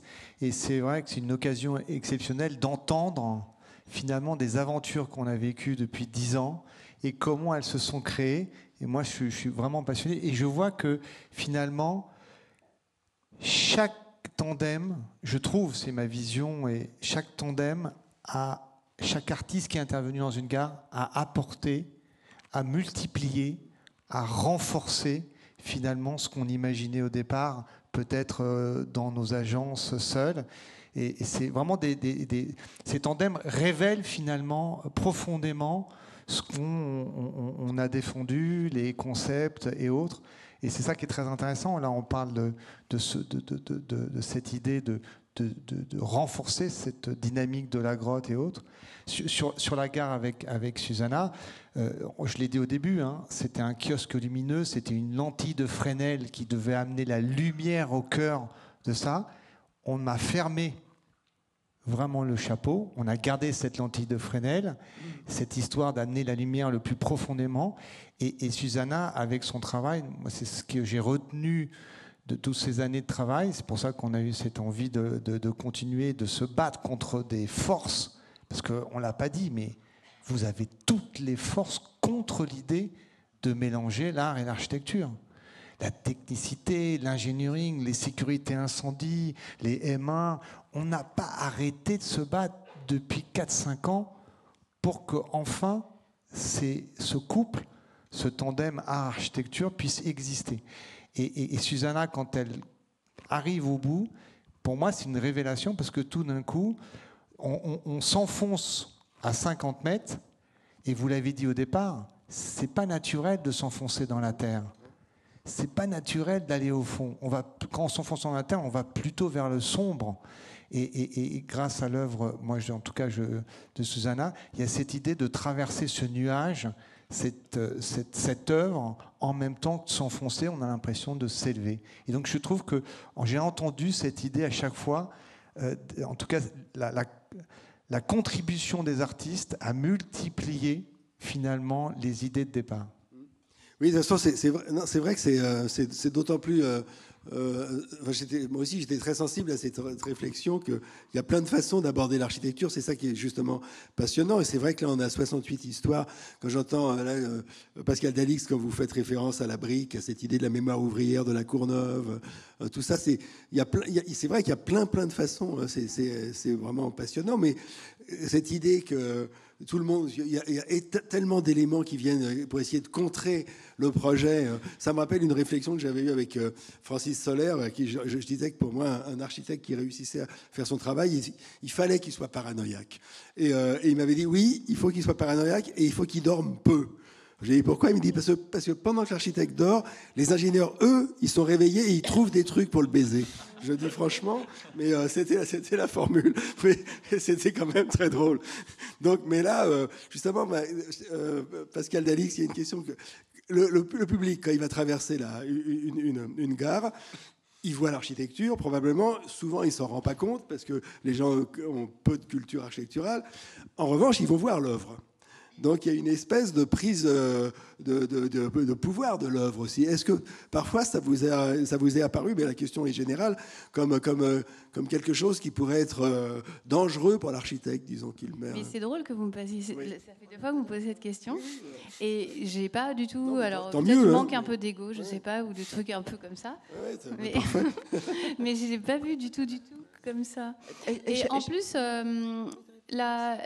les deux interventions, parce que Duane a parlé des 2 interventions, donc il y a celle en plafond qu'on a vue tout à l'heure, c'est comme un laiton, c'est plus du laiton, mais doré sur le plafond blanc, et donc avec les lignes de la main, donc on l'a au-dessus de la tête, et c'est quelque chose qui accompagne le voyageur. Et l'autre, c'est vraiment la résine verticale, qui, elle, est hyper complexe, comme l'a dit Duane, à construire, parce qu'elle fait en même temps garde-corps, coupe-feu, barrage, etc. Donc pour l'instant, on a du mal à trouver la bonne formule chimique. Et c'est quelque chose aussi que l'on voit, c'est la médanine basse. Donc on avance progressivement. De loin, on voit ces plantes qui flottent, qui sont séchées, puis on s'approche et on se rend compte qu'à chaque mètre supplémentaire, il y a quelque chose de différent à voir. Et ça, c'est aussi ce que tout à l'heure disait Pierre, je ne sais plus, l'un d'entre vous, c'est aussi remettre l'art, plus dans les musées, mais remettre l'art sur le parcours quotidien de ceux qui ne vont pas dans les musées. Et donc moi, je trouve que ça ne peut pas en aucun cas concurrencer l'architecture. Ça fait un duo avec l'architecture. En tout cas, nous, je trouve que ça marche bien avec notre gare. Et je voulais dire autre chose aussi sur la complexité, c'est que avant, il y avait le 1% artistique dans les collèges, les lycées, les gros équipements publics, et que là, finalement, à la fois, toute la complexité dont on parle tous les 3, et tous les 6, et que l'on vit au quotidien et qui rend extrêmement compliqué cette histoire, elle vient aussi du fait que l'artiste arrive en cours de route. C'est-à-dire que nous, je sais pas, on a gagné le concours sur des intentions et il est arrivé 1 an et demi après, pratiquement, donc au tout début du projet. Bon, le projet n'a pas changé, la voûte en brique, elle est là depuis le premier crowbar et tout, mais l'artiste vient très tôt. Et en plus, en tout cas chez nous 3, il arrive dans le second œuvre. C'est-à-dire que c'est pas le 1% artistique qui pose une œuvre d'art dans le hall du lycée ou dans le hall du musée, dans le hall du ministère. Il vient en accompagnement, en support de l'architecture. Et quand on sait qu'une gare, ce ne sont pratiquement que des contraintes techniques, eh ben, on se retrouve là, en tout cas nous, architectes et artistes, à gérer des choses qu'on n'aurait pas eu à gérer si jamais on avait été dans la configuration qu'on faisait encore il y a une dizaine d'années. Oui, c'est très intéressant de comprendre que une partie de l'œuvre sert d'éléments, par exemple de garde de corps, etc. C'est qu'elle est vraiment intégrée à l'architecture. Bien sûr, oui. Elle n'est pas plaquée, c'est pas. Ouais. Oui, mais du coup, elle subit aussi les contraintes architecturales qu'une œuvre d'habitude, dont une œuvre s'affranchit d'habitude. Tu vois. Oui, Susanna, vous vouliez prendre la parole, oui. Oui, non, mais en fait, d'un côté, vous avez bien dit ce que j'avais aussi envie de dire. Il n'y a pas de relation de pouvoir, parce que tout a été fait pour que Parlez dans le micro, oui. Pour que la chose, pour qu'on soit là très tôt et qu'on travaille ensemble. Donc cette idée que l'un domine l'autre. En tout cas, moi, je ne l'ai jamais vécu dans notre partenariat et je ne la lis pas ailleurs. Mais je voulais aussi, à partir de ce que vous avez dit sur cet acrylique qui doit être mis en place, mais je voulais aussi réagir à ce que vous avez dit sur la mise en œuvre de votre pièce, parce que c'est vrai que c'est assez incroyable d'aller peindre sur place. Ça fait partie un peu de ces grands défis. Je trouve, je ne sais pas ce que vous en pensez, de réaliser une œuvre dans ce contexte. C'est-à-dire, si vous vous mettez à vouloir traduire avec d'autres matériaux, parce que très souvent, on ne peut pas utiliser ce qu'on utilise d'habitude, si on se met dans une situation de traduction, à trouver des équivalents, en fait, très souvent, on étouffe ce qui fait nos pièces. Pardonnez-moi, du coup, je parle pour nous. Et ce que j'ai beaucoup aimé dans ce que vous avez dit, c'est que vous avez dit, mais il faut absolument que je renouvelle totalement, il faut que je renouvelle ma mise en œuvre pour garder l'essentiel de ce qui est mon travail. Et ce que je voulais un peu dire tout à l'heure, c'est un peu aussi le cas dans ma pièce, à ne pas traduire ce qu'on fait déjà, surtout pas, pour vraiment vous livrer des œuvres, en fait. Oui. Juste, je peux dire juste, Oui. et en même temps, ça va avec des questions. Et c'est vrai que quand je vois ton œuvre, tout de suite, on voit toute l'avalanche de questionnements qui vont avec, et les graffitis, et la pérennité, et de cette matière. C'est placé à 4 mètres du sol. Ok. Bon, ça, on l'a réglé assez vite. Il y a un anti-graffiti, mais c'est placé à 4 mètres du sol. Mais du coup, il y a quoi à la place de l'antigraphie? Enfin, l'antigraphie. Il y a une rupture nette entre. Non, il y aura de l'anti-graffiti ton œuvre commence partout, au cas où, parce qu'il y a des escalators qui passent à côté. Donc il y a un anti-graffiti sur toute la grotte, au cas où. Mais ça se termine à 2 mètres, 2 mètres et demi du sol. Pour éviter. Après, ça me gêne pas, en fait, aussi. C'est aussi des traces. Non plus, c'est pas nous que ça gêne. Même si c'est rayé, ça fait partie aussi du processus. Mais en fait, pour rebondir sur ce que tu disais, il y a cette idée, effectivement, on ne peut pas reprendre un projet et le remettre. Il faut retrouver aussi le plaisir de la création, je crois, avec des nouvelles règles, avec des contraintes énormes. Et c'est drôle parce qu'il y a une personne avec qui je collabore beaucoup, qui est artiste, avec qui j'ai collaboré sur cette installation, avec qui je répète, je lui dis, il faut qu'on s'amuse aussi à Vitry, pour la gare. Il faut aussi, sinon ça se voit que c'est une œuvre qui vient d'un croquis, qui est reprise, qui est collée, qui est inquiète, exactement, qui est appliquée. C'est aussi un peu le plus dur. Il faut aussi un coup de folie quelque part, et même d'avoir des erreurs qui sont, comme on a des erreurs aussi dans des grottes aujourd'hui. Il faut aussi cette liberté-là, cette folie-là, ce jeu-là un peu, de dire allons-y, testons le truc. Au moins je me serais amusé. Mais c'est vrai que dans la méthode que vous avez choisie, parce que tu faisais référence, c'est pas une œuvre posée comme ça, comme on faisait dans le 1%, un peu de manière traditionnelle, qui venait se confronter à l'architecture. C'est vraiment des œuvres de prolongement, quoi. Et c'est vrai que je n'avais pas en tête toutes les œuvres et tous les tandems, avec les explications que vous avez données. Et c'est vrai que je me rends compte qu'on a tous un petit peu été donc j'imagine que c'est la méthode qui a été propice. C'est-à-dire on a tous été dans cette voie-là, c'est-à-dire de faire un prolongement, comme par exemple un peu la lumière oubliée qui est revenue par l'œuvre, nous les parois, d'un seul coup qui sont venus aller encore plus loin avec ton intervention, l'idée de la nature que tu as développée, que c'est prolongé dans l'œuvre. Et c'est vrai que c'est cette idée de prolongement, finalement, si on réfléchit, je pense que ça va être assez inédit, quoi. Enfin, on doit pouvoir trouver des exemples, mais je pense que ça va être quelque chose d'assez. Je suis assez positif pour penser que ça va être quelque chose d'assez réussi. Et aussi le fait que ça se passe sur toute la ligne et qu'on va avoir un vrai corps, une vraie cohérence, oui. Et un vrai parcours qui sort. Ça, c'est vrai que. On a un petit peu parlé au début, mais il faut l'avoir en tête que ce sont des parties d'un tout, quoi. Voilà, donc, oui, et d'ailleurs, là-dessus, il y a l'idée qui me semble importante, toujours dans cette dialectique globale locale. On a beaucoup vu l'antigénérique, le in situ, le prolongement de l'architecture par là, mais il y a quand même cette idée essentielle aussi de qu'est-ce que tout ça et toutes ces œuvres d'art et d'architecture mises bout à bout racontent de notre temps, racontent de notre époque.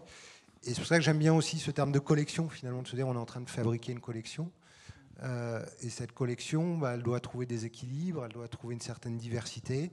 On ne voulait pas avoir que des hommes, on ne voulait pas avoir que des étrangers, on ne voulait pas avoir que des jeunes artistes, on ne voulait pas avoir que des femmes, on ne voulait pas avoir que des gens qui travaillent sur de la céramique et sur les murs. J'étais à New York il y a quelques mois pour visiter aussi les œuvres d'art dans le métro. Eux, ils font de la céramique, quoi. C'est un mur, une céramique, et puis voilà. Là, il y avait quand même cette idée aussi de se dire que il fallait à chaque fois trouver une diversité de vocabulaire, de formes, et on est très attentif à ça, à pas s'ennuyer finalement en passant d'une gare à une autre, et à pas se retrouver dans des mêmes typologies d'intervention. Donc là, on a de la sculpture, de la lumière, de la peinture, des installations monumentales, des choses aussi parfois plus réduites, plus minimalistes. Et c'est aussi ça qui formera la qualité, je pense, de cette collection. Moi, j'avais une question parce que à mes confrères, consoeurs, sur Susanna m'a bousculé quand elle est arrivée. Elle est allée jusqu'à modifier des éléments architecturaux que j'avais dessinés, remettre en question des éléments choisis. J'avais le choix, mais elle m'a bousculé.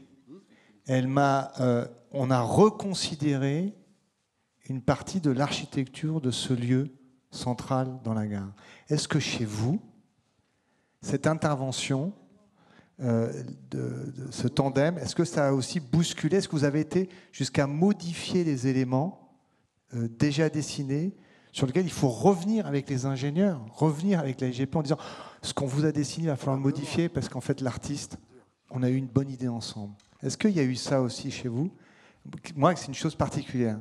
Il y a eu un changement qui est assez intéressant, c'est qu'au départ, la grotte, vous étiez parti sur un travail aussi de roche, en fait, de roche teintée, un peu comme on a pu voir dans le facsimilé de Chauvet, donc vraiment de s'approcher d'une grotte avec des différences de couleurs, de tons, de strates. Et petit à petit, vous avez abandonné cette idée pour... Là, on est plutôt dans un environnement plutôt calcaire, triminéral. Oui, c'est intéressant ce que tu dis parce que... Et vous vous êtes dit, en fait, les couleurs viendront... Oui. Non, mais c'est intéressant ce que tu dis parce que quand on fait ce projet, à un moment donné, évidemment, on se pose la question, est-ce que c'est pas trop littéral?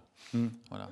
Et on s'est posé beaucoup. Alors, surtout au début, parce qu'au début, on fait des images etc. Alors, on s'amuse, on met des couleurs partout, on imite des grottes, on dit, ouais, super, mais bon, on est où après, entre ça et puis le zoo de Vincennes, voilà, bon. Et justement, je pense que la pièce manquante du puzzle, on le savait, on n'est pas en tête, donc c'est arrivé par justement l'intervention artistique. D'un seul coup, on a viré toutes les couleurs, voilà, et d'un seul coup, c'est l'intervention artistique qui a donné du sens. Et à mon avis, après, si vous pouvez penser différemment, moi je pense que ça a supprimé un petit peu la littéralité, on va dire, de notre idée. Voilà. Et donc pour ça, je suis très content. Elle a masqué parce qu'on était un petit peu sur la corde raide en se disant voilà, est-ce qu'on est là, enfin, bon, c'est toujours compliqué de faire des choses comme ça qui sont trop évocatrices. On est toujours à la limite, voilà. Et je pense que, enfin, l'intervention d'Abdelkader, enfin, là, je parle de mon point de vue parce qu'il y a d'autres, voilà, mais de mon point de vue, la première chose pour moi a supprimé déjà la littéralité de cette paroi. Et ça, c'est déjà très important. Oui, parce qu'en fait, ni l'un ni l'autre, ni l'architecte ni l'artiste est là pour illustrer l'autre. Oui. On n'est pas là pour souligner un propos, ni vous êtes là pour souligner l'autre. C'est une relation beaucoup plus libre. C'est là aussi qu'elle échappe à la relation de pouvoir. Et donc, c'est vrai que c'est assez délicat à mener. Et juste, je voulais dire que quand Cyril a été prêt à reprendre, et la Société du Grand Paris aussi, à reprendre certains détails qui n'étaient pas des détails, qui étaient l'épaisseur, par exemple, l'escalier, c'est vrai que c'est né d'un dialogue. Et on a réussi à vous convaincre à refaire les calculs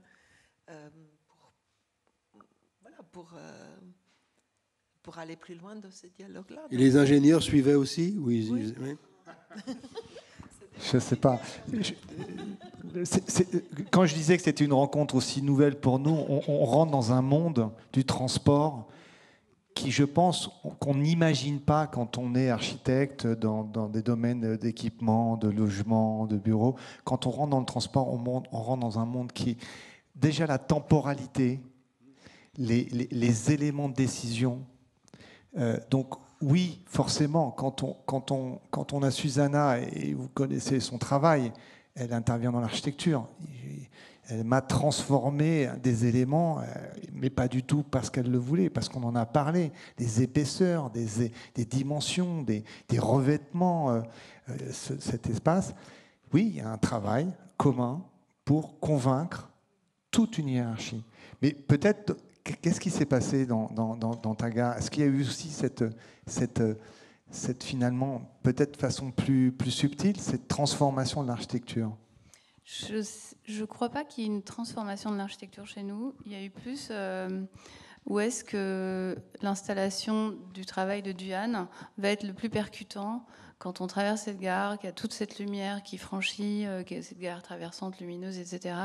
Est-ce que c'est sous la voûte ? On s'est posé cette question, hein, parce qu'il y a une partie du travail, il y a un troisième œuvre d'art que Duhan a commencé, mais qu'on va probablement pas pouvoir réaliser, qui est le travail sur la brique. C'est le troisième thème. On en a, vous avez dû entendre tout à l'heure, j'ai parlé de 3 thèmes. Il y en a 2 qui ont été développés, et le troisième, il est sur la matière de la brique, avec tout un travail d'incrustation des plantes qui brûlent et du coup qui laissent leurs traces. C'est trop beau.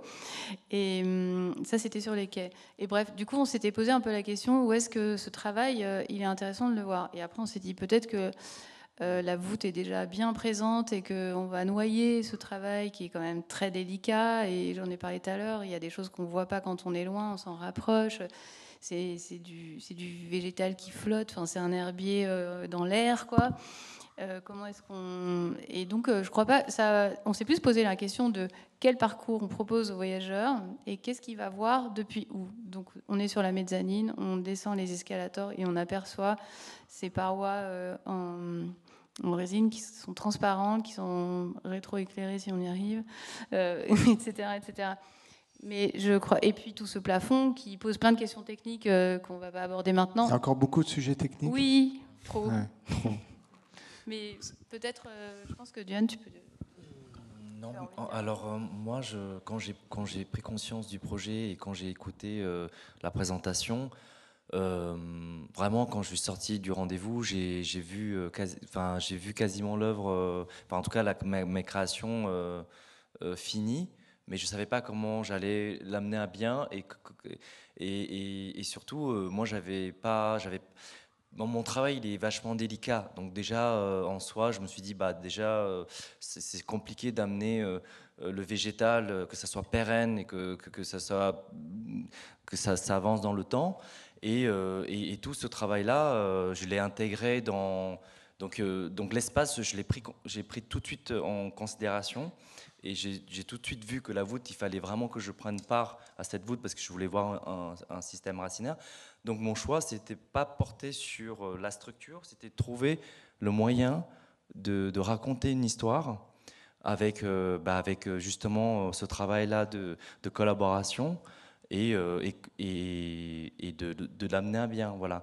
Mais tout était déjà là pour que je puisse commencer à travailler. Mais on n'a pas du tout... non, il n'y a pas eu de transformation faite après ma proposition. J'ai vraiment intégré l'espace. Pascal Delix, ce travail sur les briques, dont vous dites que ce serait la 3e phase qui serait peut-être pas menée, c'est ce qu'on voit dans l'exposition, justement, dans les briques qui sont présentées ? Non, pas du tout. Non. Parce que comme encore une fois, pourquoi ça s'est pas fait ? Ouais. Alors, donc en fait, la première œuvre, c'est vraiment les lignes de la main qui se transforment en système racinaire. La deuxième installation, c'est vraiment la diversité de structures, de formes, en fait, la biodiversité du parc.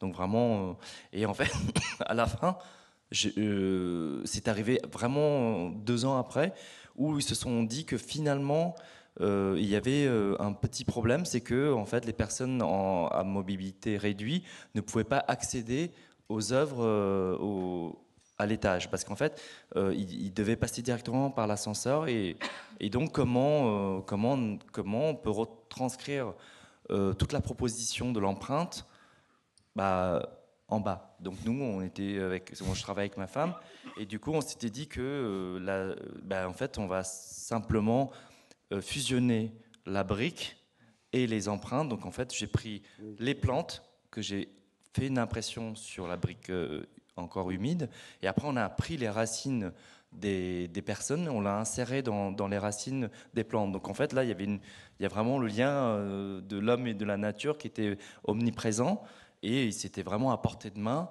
Et en fait, et la dorure, parce qu'en fait, je travaille beaucoup à la dorure, et là, on s'était vraiment montré justement que finalement, on pouvait retrouver ce lien. Enfin, il fallait juste tendre la main, en quelque sorte. Mais le projet ne se fait pas parce que pour des problèmes signalétiques, parce qu'il y avait ça, mais peut-être aussi le problème budgétaire, parce que ça rajoutait beaucoup dans la fabrication de ces briques. Voilà. Les briques qui étaient sur les quais, en fait. Oui. Ouais. Moi, j'ai une question à vous poser à tous, mais quand il y a eu on a dit que le Grand Paris fonctionnerait le jour où on serait capable de dire que Chelles ou Vitry, c'est à tel endroit, de même qu'on est capable de dire là, il y a l'Arc de Triomphe, là, il y a la place de la Nation. Et donc, pour arriver à ça, on disait qu'il faut créer dans tous ces endroits de la grande, dans ce qu'on appelle la banlieue, dans ce Grand Paris, des points forts que les gens peuvent identifier. Alors, est-ce que vous avez le sentiment, les uns et les autres, d'être en ce moment les architectes justement de ces points forts qui permettront enfin d'avoir une vision de ce que c'est ce Grand Paris? Alors moi, je ne sais pas si je vais répondre. J'appelle pas ça des monuments, parce qu'un monument, ce serait quelque chose où il n'y aurait personne. Mais alors je ne sais pas si je vais répondre exactement à cette question, mais nous, on s'est posé une question qui est peut-être qui rejoint celle-là. Je ne sais pas, vous direz si c'est votre cas, mais on s'est beaucoup posé la question, mais c'est super, mais bon, la paroi grotte et puis même l'œuvre, mais les gens qui font que passer, parce que qui ne font que passer, qui ne s'arrêtent jamais à Vitry, voilà. Donc nous, on a toujours insisté pour justement faire descendre. Alors je ne sais pas si l'œuvre descendra jusqu'en bas, parce que comme disait Abdelkader, il y a des sujets justement de préservation, etc. Mais en tout cas, la paroi de la grotte va descendre jusque sur les quais. Et ça, on y tenait justement parce que. Et ça, Patrick Join l'accepte. Enfin, c'est possible de faire ça. Oui, a priori. Oui, c'est possible. Il faut juste que le mobilier puisse évidemment être installé. D'accord. Et donc l'idée, c'est de se dire, voilà, quand on va passer ici, même si on ne s'arrête pas à Vitry, Vitry va être identifié ou va être voilà, on va dire, c'est tous les matins, on va y passer ou de manière exceptionnelle. Bon, voilà, donc ça répond une partie ou par un biais à la question, de vrai. Dire que voilà, c'est ces villes qui peuvent être que des noms sur une carte, voilà, personne ne connaît vraiment toute la banlieue, voilà, c'est pas possible. Donc c'est des noms la plupart du temps. On ne connaît pas toutes les, voilà, mais parfois on y passe. Et qu'on associe quand même une partie de la, puisque la ligne est plutôt générique, mais une partie, on va dire, du spécifique ou du local. Qu'on les repère, en interaction avec ce côté générique. Donc, je ne sais pas si tout le monde a pu le faire, parce que ce n'était pas forcément le projet, mais nous, ça nous semblait intéressant, en tout cas dans notre conception, de pouvoir le faire. Oui, Cyril. Moi, je trouve que ce qui est extraordinaire dans ce travail initié par les SGP, par Pierre-Emmanuel et toute la partie culture, c'est que ce sont des gares poétiques. Il y a de la poésie dans ces gares. Quelle que soit l'intervention, je pense qu'on a un travail, l'architecture, il y a plein de choses, plein de contraintes, le social, la technique, loger les gens, les faire travailler. Parfois, ça manque de cette poésie. Et je trouve que cette poésie, elle va attirer du monde à travers la banlieue.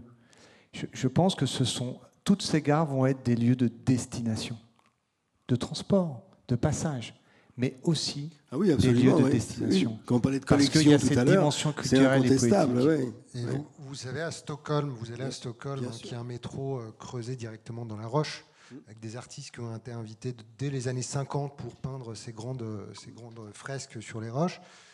Vous allez aujourd'hui à l'Office du tourisme de Stockholm.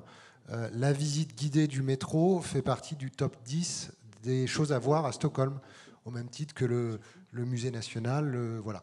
Et vous avez tous les jours une quinzaine de tour guides qui partent à des heures précises pour vous faire le tour des stations. Et ça, je pense, alors c'est peut-être un peu présomptueux de dire ça aujourd'hui alors que les premières gares n'ont pas ouvert, mais je pense vraiment qu'il y a un truc à inventer en se disant que ce métro, finalement, ça peut être aussi une nouvelle destination culturelle et touristique à l'échelle du Grand Paris, comme une sorte de musée d'art et d'architecture à l'échelle d'une métropole, finalement, où pour passer d'une salle à une autre, on prend le métro. Alors vous savez qu'il y a un livre qui va paraître aux éditions de la Découverte, qui est déjà un livre très critique, qui s'appelle, je ne sais plus comment, j'ai oublié, genre les profiteurs du Grand Paris Express ou quelque chose comme ça. Évidemment, l'idée, c'est de dire que, évidemment, ça va entraîner une gentrification de toute. Alors, je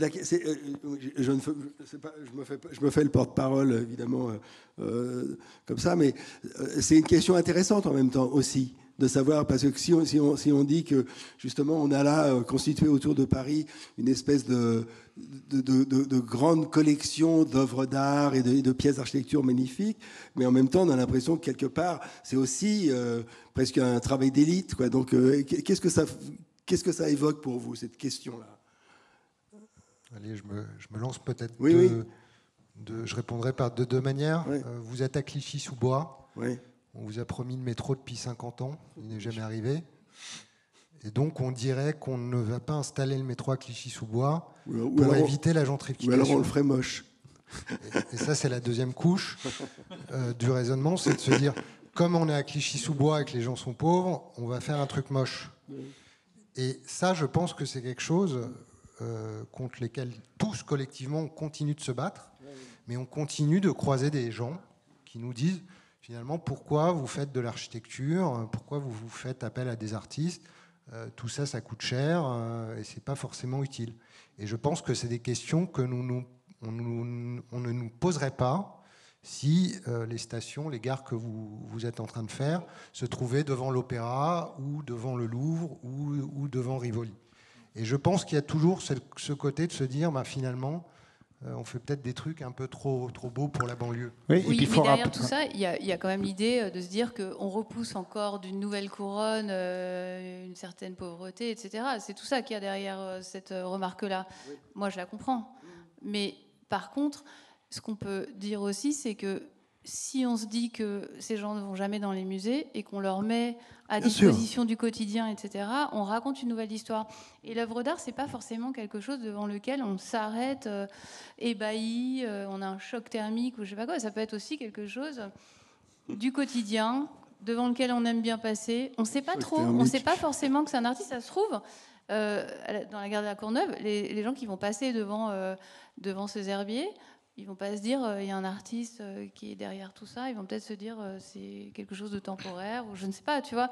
Mais c'est pas forcément le choc de la culture tout d'un coup et tout ce grand prisme un peu impressionnant et qui fait un peu débat aussi parce que c'est juste une aménité comme un service public ou comme quelque chose, un espace qu'on a envie de rendre qualitatif dans lequel les gens sont bien, etc. Et juste je termine et ça pose la question de qu'est-ce qui fait, tu posais la question, qu'est-ce qui fait emblème, qu'est-ce qui... Oui, absolument. Oui. Comme ça. Est-ce que ce qui fait emblème, c'est une structure extraordinaire? Est-ce que ce qui fait emblème, c'est un lieu juste qu'on aime traverser quotidiennement et qu'on ne renacle pas à descendre dans ce métro?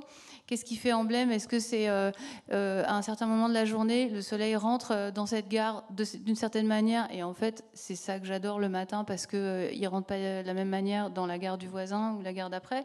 C'est peut-être aussi des choses qui sont beaucoup plus simples que...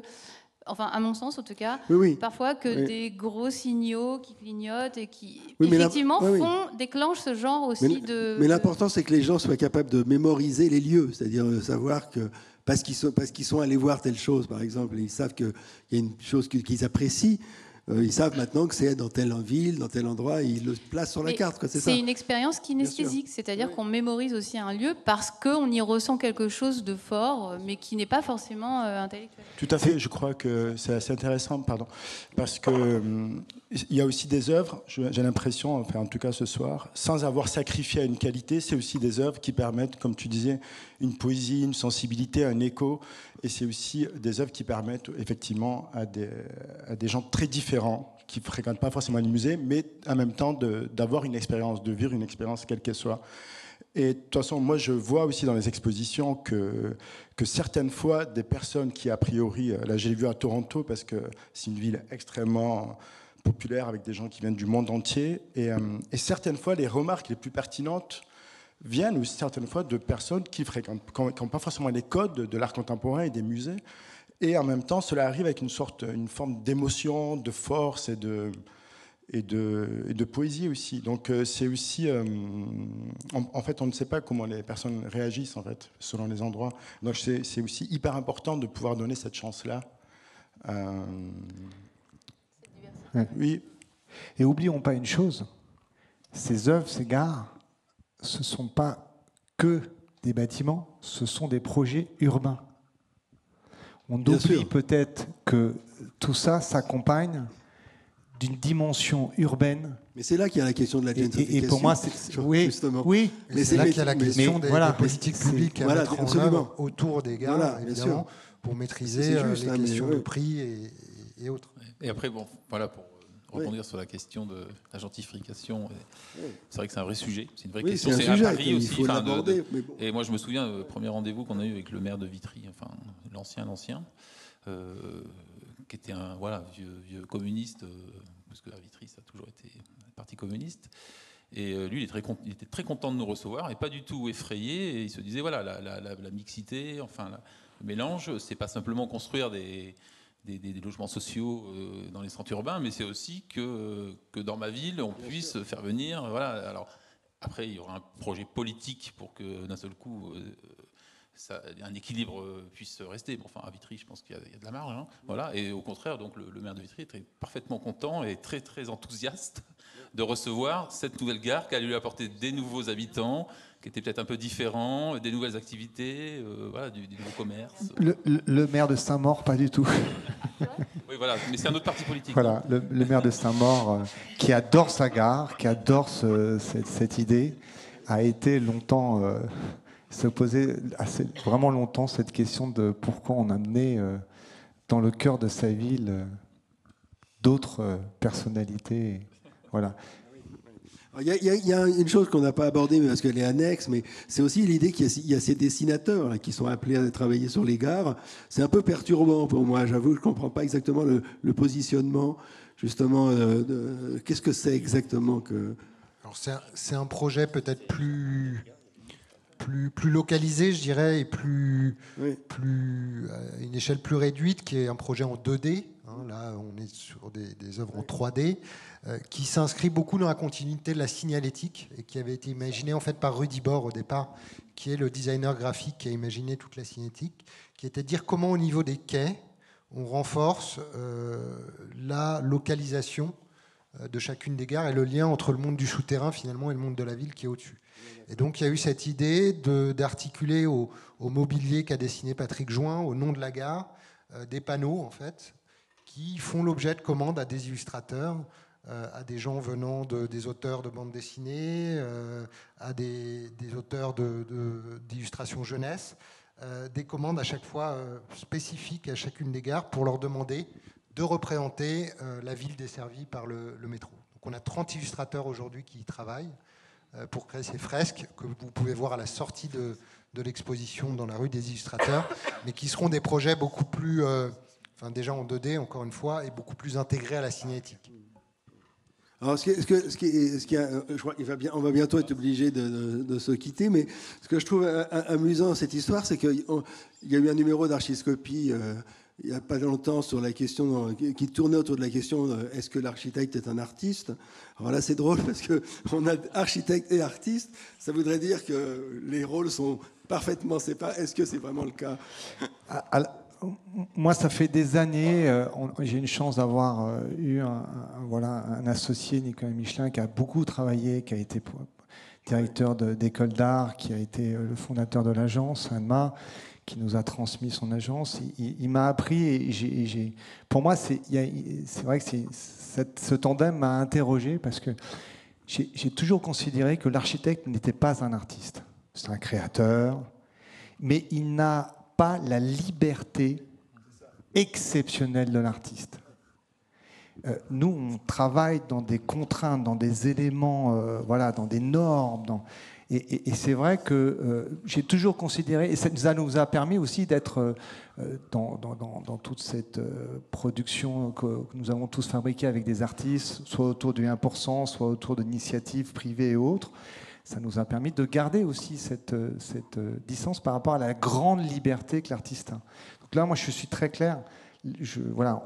Certains de mes confrères font certainement des objets d'art, mais je pense que... Est-ce que vous partagez son point de vue? Oui, moi, je suis d'accord. L'architecte, moi, je ne sens pas architecte artiste. Je pense qu'on est plus, quand on arrive bien à faire les choses, on est une sorte de petits magiciens qui arrivons à mettre tout le monde d'accord, et de l'utilisateur au maître d'ouvrage en passant par, je sais pas quoi, il y a une somme de contraintes et on essaye de mettre tout le monde en musique. Je pense que c'est plus ça. Donc ça serait presque une sorte de conciliateur, mais je pense que j'aurais des confrères qui diraient non, on est là pour provoquer, pour faire des choses différentes, etc. Mais moi, je pense que notre but, c'est, il y a déjà tellement de complexité dans ce monde et de gens qui ne sont pas d'accord qu'on essaye quand même de créer des petites poches où il fait bon vivre et où on a réussi à mettre tout le monde d'accord. Enfin, moi, je ne me pose pas la question dans ces termes, en fait. Moi, je pense que les deux n'ont rien à voir, en fait. Voilà, un architecte. Enfin, pour moi, l'architecture, c'est une discipline à part entière, donc à son histoire presque aussi ancienne que, pas tout à fait, mais presque aussi ancienne que celle de l'art, qui a développé ses propres codes, sa propre écriture. Et pour moi, il n'y a pas de... Enfin, voilà, un peu par facilité, on se dit c'est de l'art dès que quelqu'un fait quelque chose de bien, mais bon, c'est une formule, quoi, parce qu'un artiste, c'est plus que... Voilà, c'est aussi un statut, c'est aussi une place dans la société. Donc pour moi, un architecte, enfin, voilà, l'architecture, un architecte, c'est une entité entière. Alors, Abdelkader, vous diriez... Pas besoin de comparer, quoi. Non. Vous diriez que l'architecte qui est à côté de vous, c'est un artiste ou pas? Si on pose la question aux artistes, alors, comment Enfin, moi, je pense, comme vous dites tous les deux, c'est deux travaux qui ont rien à voir, mais qui sont très, très poreux. C'est-à-dire, souvent, les architectes aiment aussi certains types d'artistes. Moi, je sais que j'ai déjà eu des architectes collectionneurs, etc.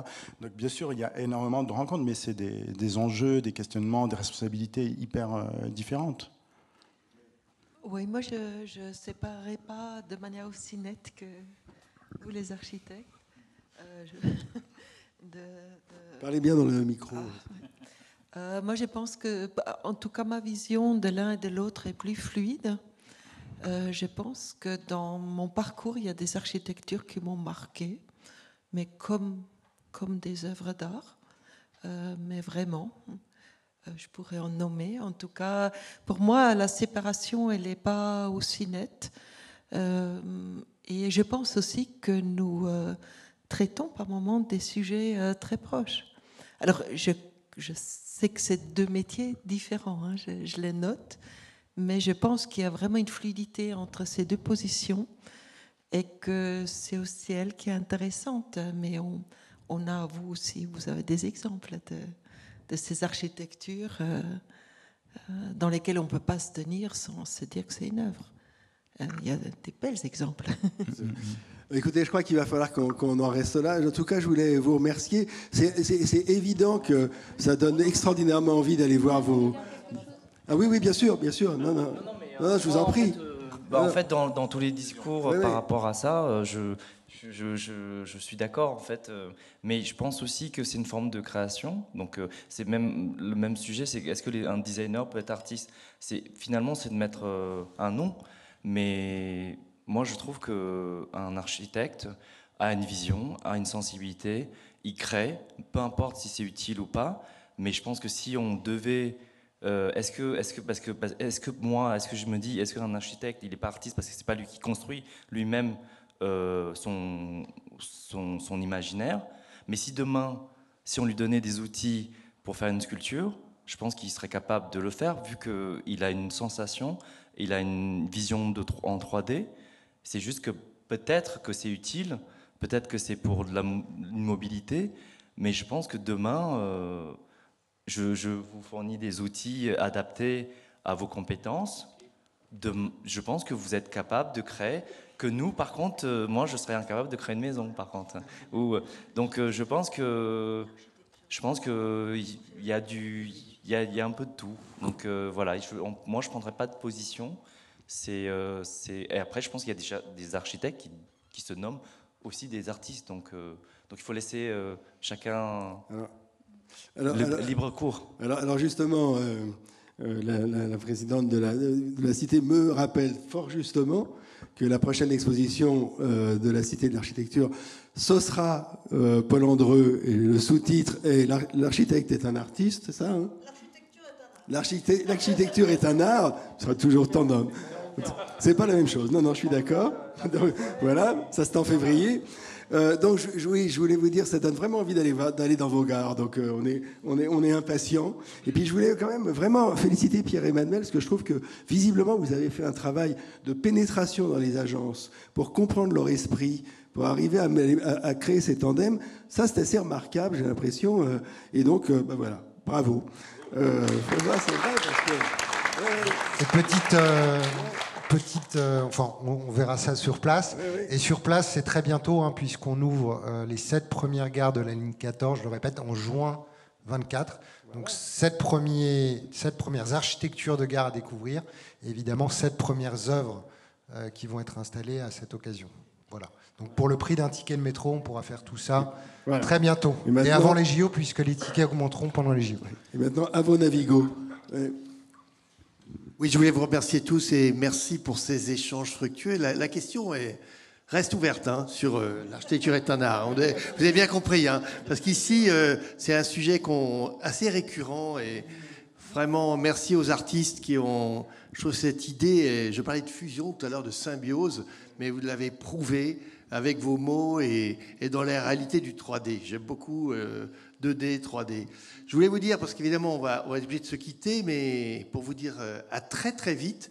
Très très vite, c'est le 14 décembre, où sur le même sujet du métro, là, nous allons parler de géographie et infrastructure. Vous voyez que là aussi, c'est une autre forme justement de mutation du territoire. Voilà. Donc à très bientôt. Merci Philippe, merci à tous. Et l'exposition vous est grande ouverte et le livre aussi. Voilà. Merci beaucoup.